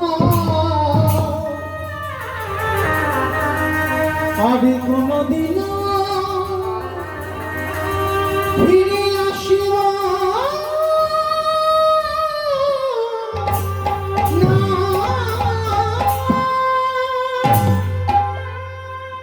শেষ বেলার মতো মাকে প্রণাম করলো, বাবা কর্ণকে প্রণাম করলো, বন্ধুদেরকে গিয়ে বলছে, বন্ধু আমার বাবা মা রইল, দেখিস আমার বাবা মাকে একটু, আমার দেহটা বৈষ্ণব সেবায় যাচ্ছে। মা আর খেতো না, আমার বিদায় দাও। আমার জীবন নদীর হাসতে হাসতে বিদায় দাও। নাইয়া,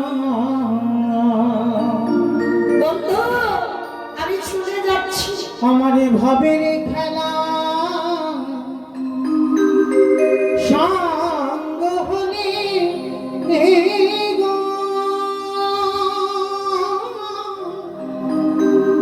একেবারে দিগ পার করিয়া আমার জীবনের নদীর নাইয়া, আমার জীবনের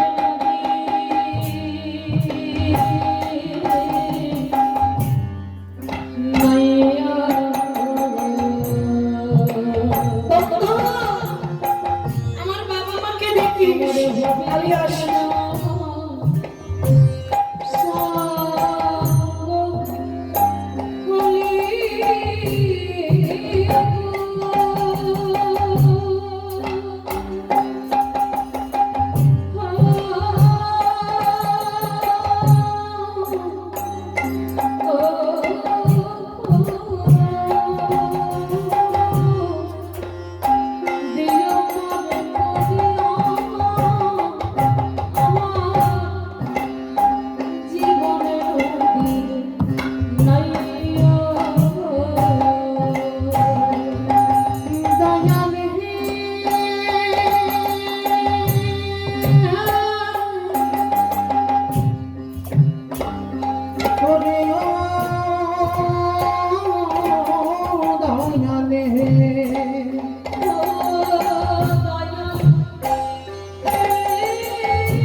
বুঝি বেঁধেছিলাম বাসা,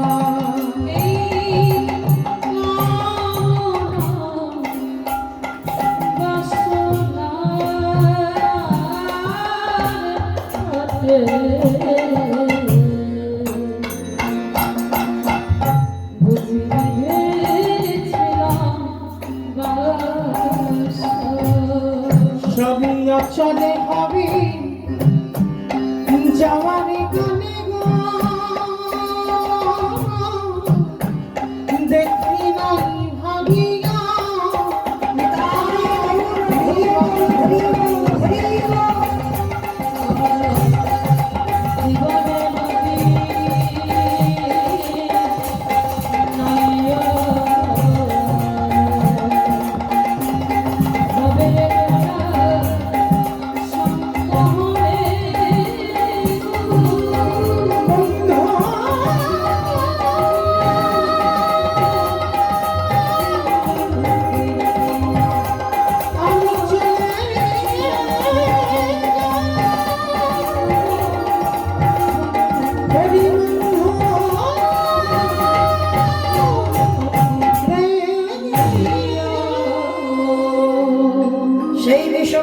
বলি দিল, কিন্তু মা পরক্ষণে সেই ছেলেকে আবার মা পদ্মা ফিরে পেল।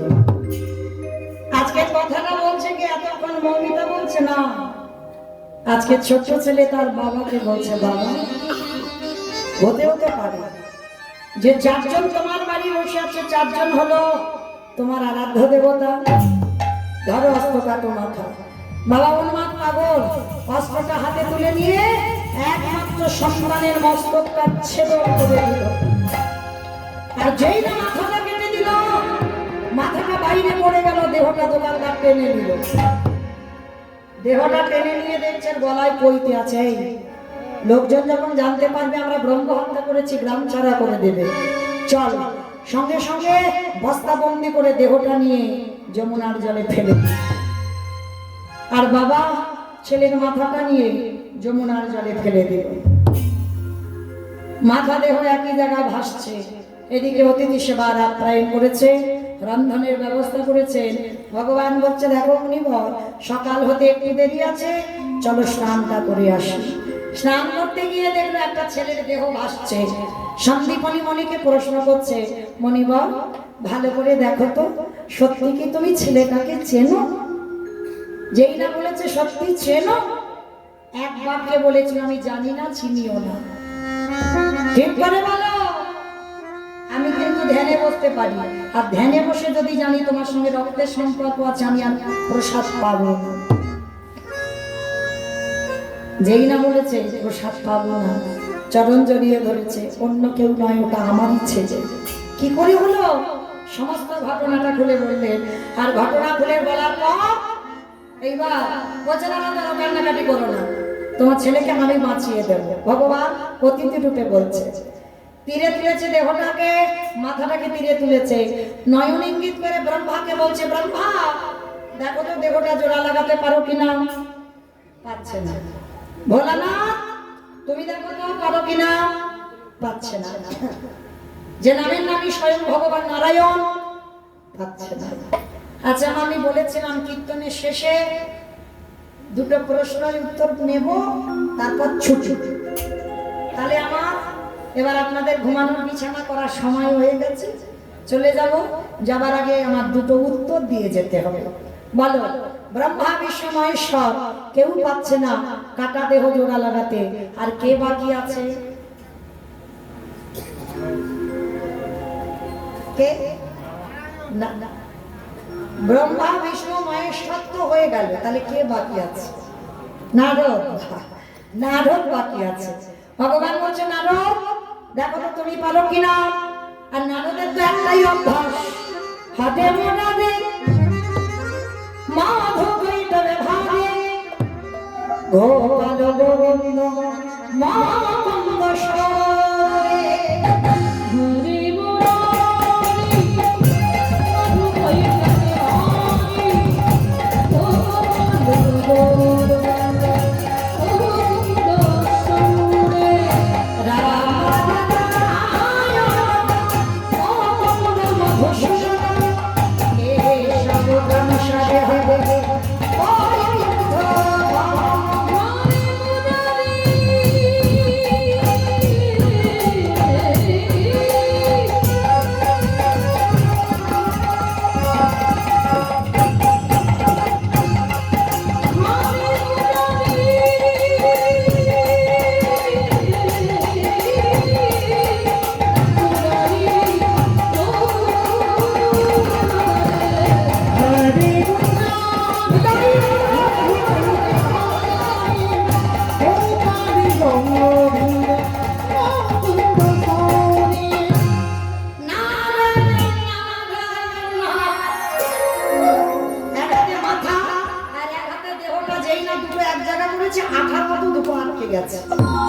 নারদ মুনি তো চমকে উঠেছে, ও ঠাকুর তোমরা জোড়া লাগাতে গেলে লাগলো না, আর আমি জোড়া লাগাতেই লেগে গেল, কি করে হলো ঠাকুর? ভগবান হেসে বলল, ও নারদ মনে করে দেখো সেই দিনের কথা, যেদিনে সীতা মাকে উদ্ধার করবার লাগে, ওই হনুমানের দ্বারা ভল্লুকের দ্বারা সাগরে সেতু নির্মাণ করছিল। একটা করে পাথর বেলছিল, পাথর জলে ভাসছিল। কি মায়েরা এই কাহিনীটা শুনেছেন তো? তা এই জায়গাটা ভাবেন, যার বউ চুরি হয়েছে সে কিচ্ছু করছে না, মনে মনে বলছে ওরা তো এত কষ্ট করছে আমার বউকে উদ্ধারের জন্য, তাহলে আমার একটু কাজ করতে হবে। আমার মনে ভয়, ভগবানেরও মনে ভয় যে ওরা ফেলছে ভাসছে আর আমি ফেলছে যদি ডুবে যাই, দাঁড়াও একটু প্রমাণ করে নিতে হবে। এইবার রাতের অন্ধকারে রামচন্দ্র গেছে, ভাই লক্ষণ বলো। কটা বাজে? 11:40। 11:40। বাবা যেন কেউ ভুল বুঝবেন না যে মৌমিতাদি টাইম জানতে চাইলো, আমি কিন্তু চাইনি, রামচন্দ্র বললো। কটা বাজে? 11:40, মানে 12টা বাজবো ভাব। এইবার সেই 12টার কাঁটা যাচ্ছে ঘড়ি, আর রামচন্দ্র একটা নুড়ি পাথর নিয়ে সাগরে গেছে। আর সাগরে গিয়ে বলছে ভাই কেউ দেখছে না তো? না না, কেউ দেখেনি, ঘুমোচ্ছে। ঘুমাচ্ছ? সামনে ঘুমোচ্ছে। তোমরা না, তোমরা কেন? এইবার রামচন্দ্র নুড়ি পাথরটা নিয়ে সাগরে ফেলেছে। আর যেই না সাগরে ফেলেছে বাবা, নুড়ি পাথরটা সঙ্গে সঙ্গে তারপরে ডুবে গেছে। আর যেই না ডুবে গেল সঙ্গে সঙ্গে ভাই লক্ষণ কেউ দেখেনি তো? না না, কেউ দেখেনি। কেউ দেখেনি, কিন্তু গাছের ডাল থেকে হনুমান বলে ঠাকুর আমি দেখেছি। হঠাৎ রাত 12টা বাজতে যাচ্ছে, তুমি নুড়ি পাথর ফেলতে এসেছো? বলে হনুমান কাউকে বলো না, তোমরা ফেলছো খালি খালি ভাসছে, আমি ফেলছি খালি খালি ডুবছে কেন? বলে হে রাম দয়াময়, তোমরা যে পাথরে ফেলেছো তার গায়ে লেখা আছে রাম নাম, আরে আমি যে পাথরে ফেললাম, যে পাথরে রামচন্দ্র নিজে ফেলেছে, তাহলে রাম নামে লেখা ছিল না। তাহলে সেই ত্রেতা যুগে আজও যারা যাবে না রামেশ্বরে গিয়ে দেখে আসবে, ওই রামের নামে লিখে শিলা জলে ভাসবে।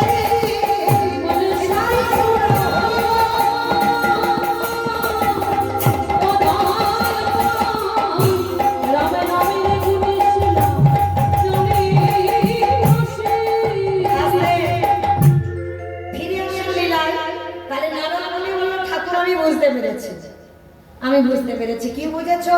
ত্রেতা যুগে রাম নামের গুণে শিলা জলে ভেসেছিল, আর আজকে আমার নামের গুণে কাটা দেহ জোড়া যাচ্ছে। ঠাকুর একটু দাঁড়াও, যাবো আর আসবো। বলে নারদ কোথায় যাচ্ছ? বলে ঠাকুর আমার জন্য একজন দিন ধরে বসে আছে, আমার একটা উত্তর দিলেই ছুটি, এবার ঘরে গিয়ে ঘুমাবে। এবার দাও তো দেখি কে বসে আছে নারদের জন্য। বাবারা বললো, বাবা বলো। বাবা বলুন। বাবা বলে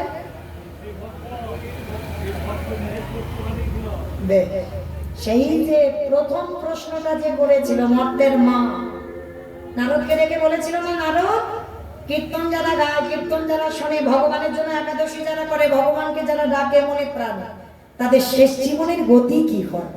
নারদ তো উত্তর খুঁজতে খুঁজতে বাবার কাছে গেল, শিব ঠাকুরের কাছে গেল, নারায়ণের কাছে গেল, সন্দীপনী মনির বাড়িতে এলো, এই সবে উত্তরটা পেল। বলে কি পেয়েছ?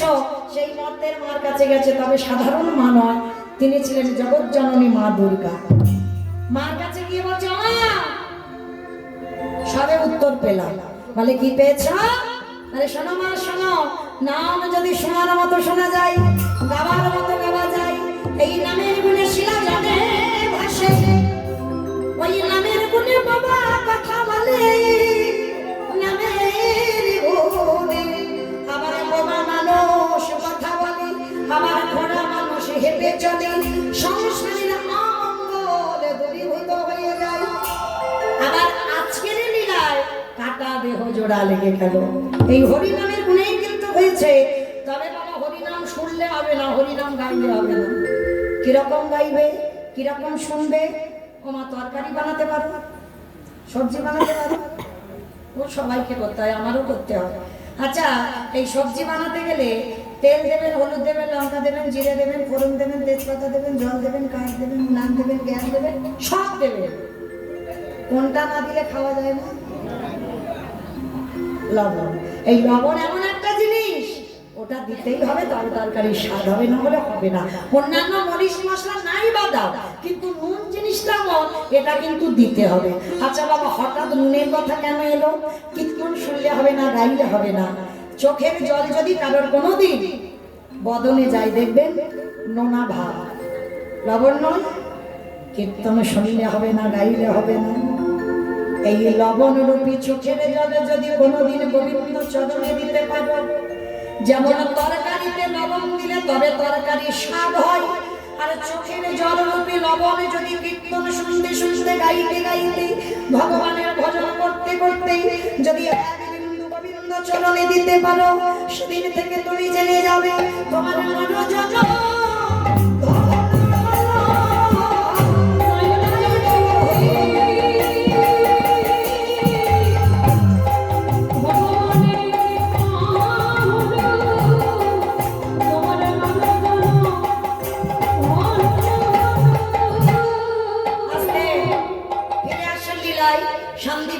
ঘরে। এবার অতিথি সেবা হয়ে গেল। সেবার পরে চারজন বৈষ্ণব বলছে, আচ্ছা তোমার মরা ছেলে তো বেঁচে গেল, এবার আমি আসি, দাঁড়াও, পরিচয়টা দাও। ওমা, কালকে থেকে এসে বলছে আমি বৈষ্ণব, আমি বৈষ্ণব, আমি নতুন করে কি পরিচয় দেবো? তুমি বৈষ্ণব? তুমি যদি বৈষ্ণব হবে, চরণ ধুতে গিয়ে দেখলাম তোমার বাম চরণে আছে 8টা চিহ্ন, ডান চরণে আছে 11টা চিহ্ন, এই যে মোট তোমার দুটো চরণে 19টা চিহ্ন আমি নিজে দেখলাম। তোমার চরণের যেই না চিহ্নগুলো দর্শন করলাম, তুমি কথা বলতে গিয়ে বাইরে হলো ননির গন্ধ, তোমার অঙ্গ থেকে বাইরে হলো চন্দন কর্পূরের গন্ধ। সত্যি করে বলো তুমি কে? আরে বাবা, আমি অন্য কেউ নয়। আরে বাবা, অন্য যদি কেউ না হবে, আমার ছেলেটা মরে গিয়েছিল, তুমি বাঁচালে কেন? ওমা, কান্নাকাটি করবে, ওই জন্য আমি বাঁচিয়ে দিলাম। এখন বলছে কেন বাঁচালে, কি জন্য বাঁচালে? বাবা, কান মুলছি, নাক মুলছি, জীবনে আর ভুল করবো না, আমি আসি। দাঁড়াও, পরিচয় দিয়ে তারপরে যাবে। নারদমণি পাশে দাঁড়িয়েছিল, ঠেলা দিয়ে বলছে, হেদায় আমার, তুমি তো মর্তের মাটিতে ভক্তকে দর্শন দেবে বলে, তাহলে দাঁড়ায় আছো কেন? দেখাও তোমার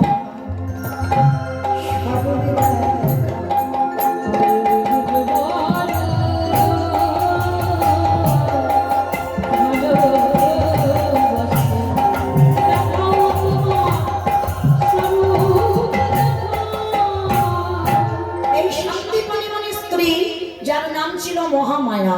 মহামায়া ছুটে এসেছে, মাঝখানে বটুকে রেখেছে, বাবা মা দুই ধারে বলে বলছে, প্রভু আমি বুঝেছি তুমি কে, তাহলে এখনো এমন করে দাঁড়িয়েও না, একবার ধরা দেবে না? হরি বল। মায়েরা এখনো বসে থাকবে না, আবার বাড়ি যাবে, কটা বাজে? যেতে হবে না? হরি বল। আজকে ভক্তের আকুল প্রাণের, ভক্তের ওই আকুল প্রাণীর কান্না শুনতে পারল না ভগবান, ধরাই নামলো। কিন্তু বাবা, এতক্ষণ ধরে যে লীলাটা শুনলাম, কি শিক্ষাটা পেলাম আমরা? প্রকৃত যদি ভগবানকে কেউ মনে প্রাণে ভালোবাসতে পারে, নিষ্ঠাভাবে যদি তাকে ডাকতে পারো, যদি কোনো মানুষ বোবা হয়ে যায়, প্যারালাইসিসে ধরে যায়, সে মানুষ আবার হাঁটবে, সে মানুষ কথা বলবে। আজও রামেশ্বরে গিয়ে দেখবেন শিলা জলে ভাসছে, পাথর ভাসে, আজও ভাসছে, প্রমাণ আছে। আজও দেখবেন এই ভগবানকে ডাকার দাহিকা শক্তিতে তোমার সংসারের যত অমঙ্গল দূরীভূত হবে। আবার এই হরিনামের গুণে আজকের লীলায় প্রমাণ, কাকা দেহ নারদের হরিনামে জোড়া লেগে গেল। ভগবান নামলো ধরায়, ভক্তরা যুগল দর্শন করলেন। শ্যামের বামে, শ্যামের বামে, শ্যামের বামে দাদা গেল নবীন কিশোরী গো।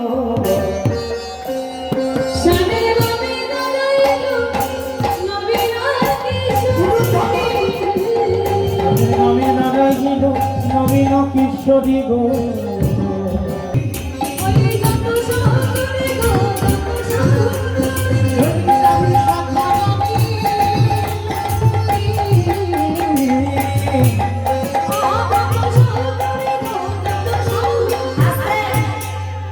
যাবার সময় একটা থেকে হাত দুটো তোলে তোলে কি সবাই একবার যাবার সময় সবাই পথের পাতায় পাতায় পিছে চলো চল, পাতায় পাতায় পিছে করো তালি গো।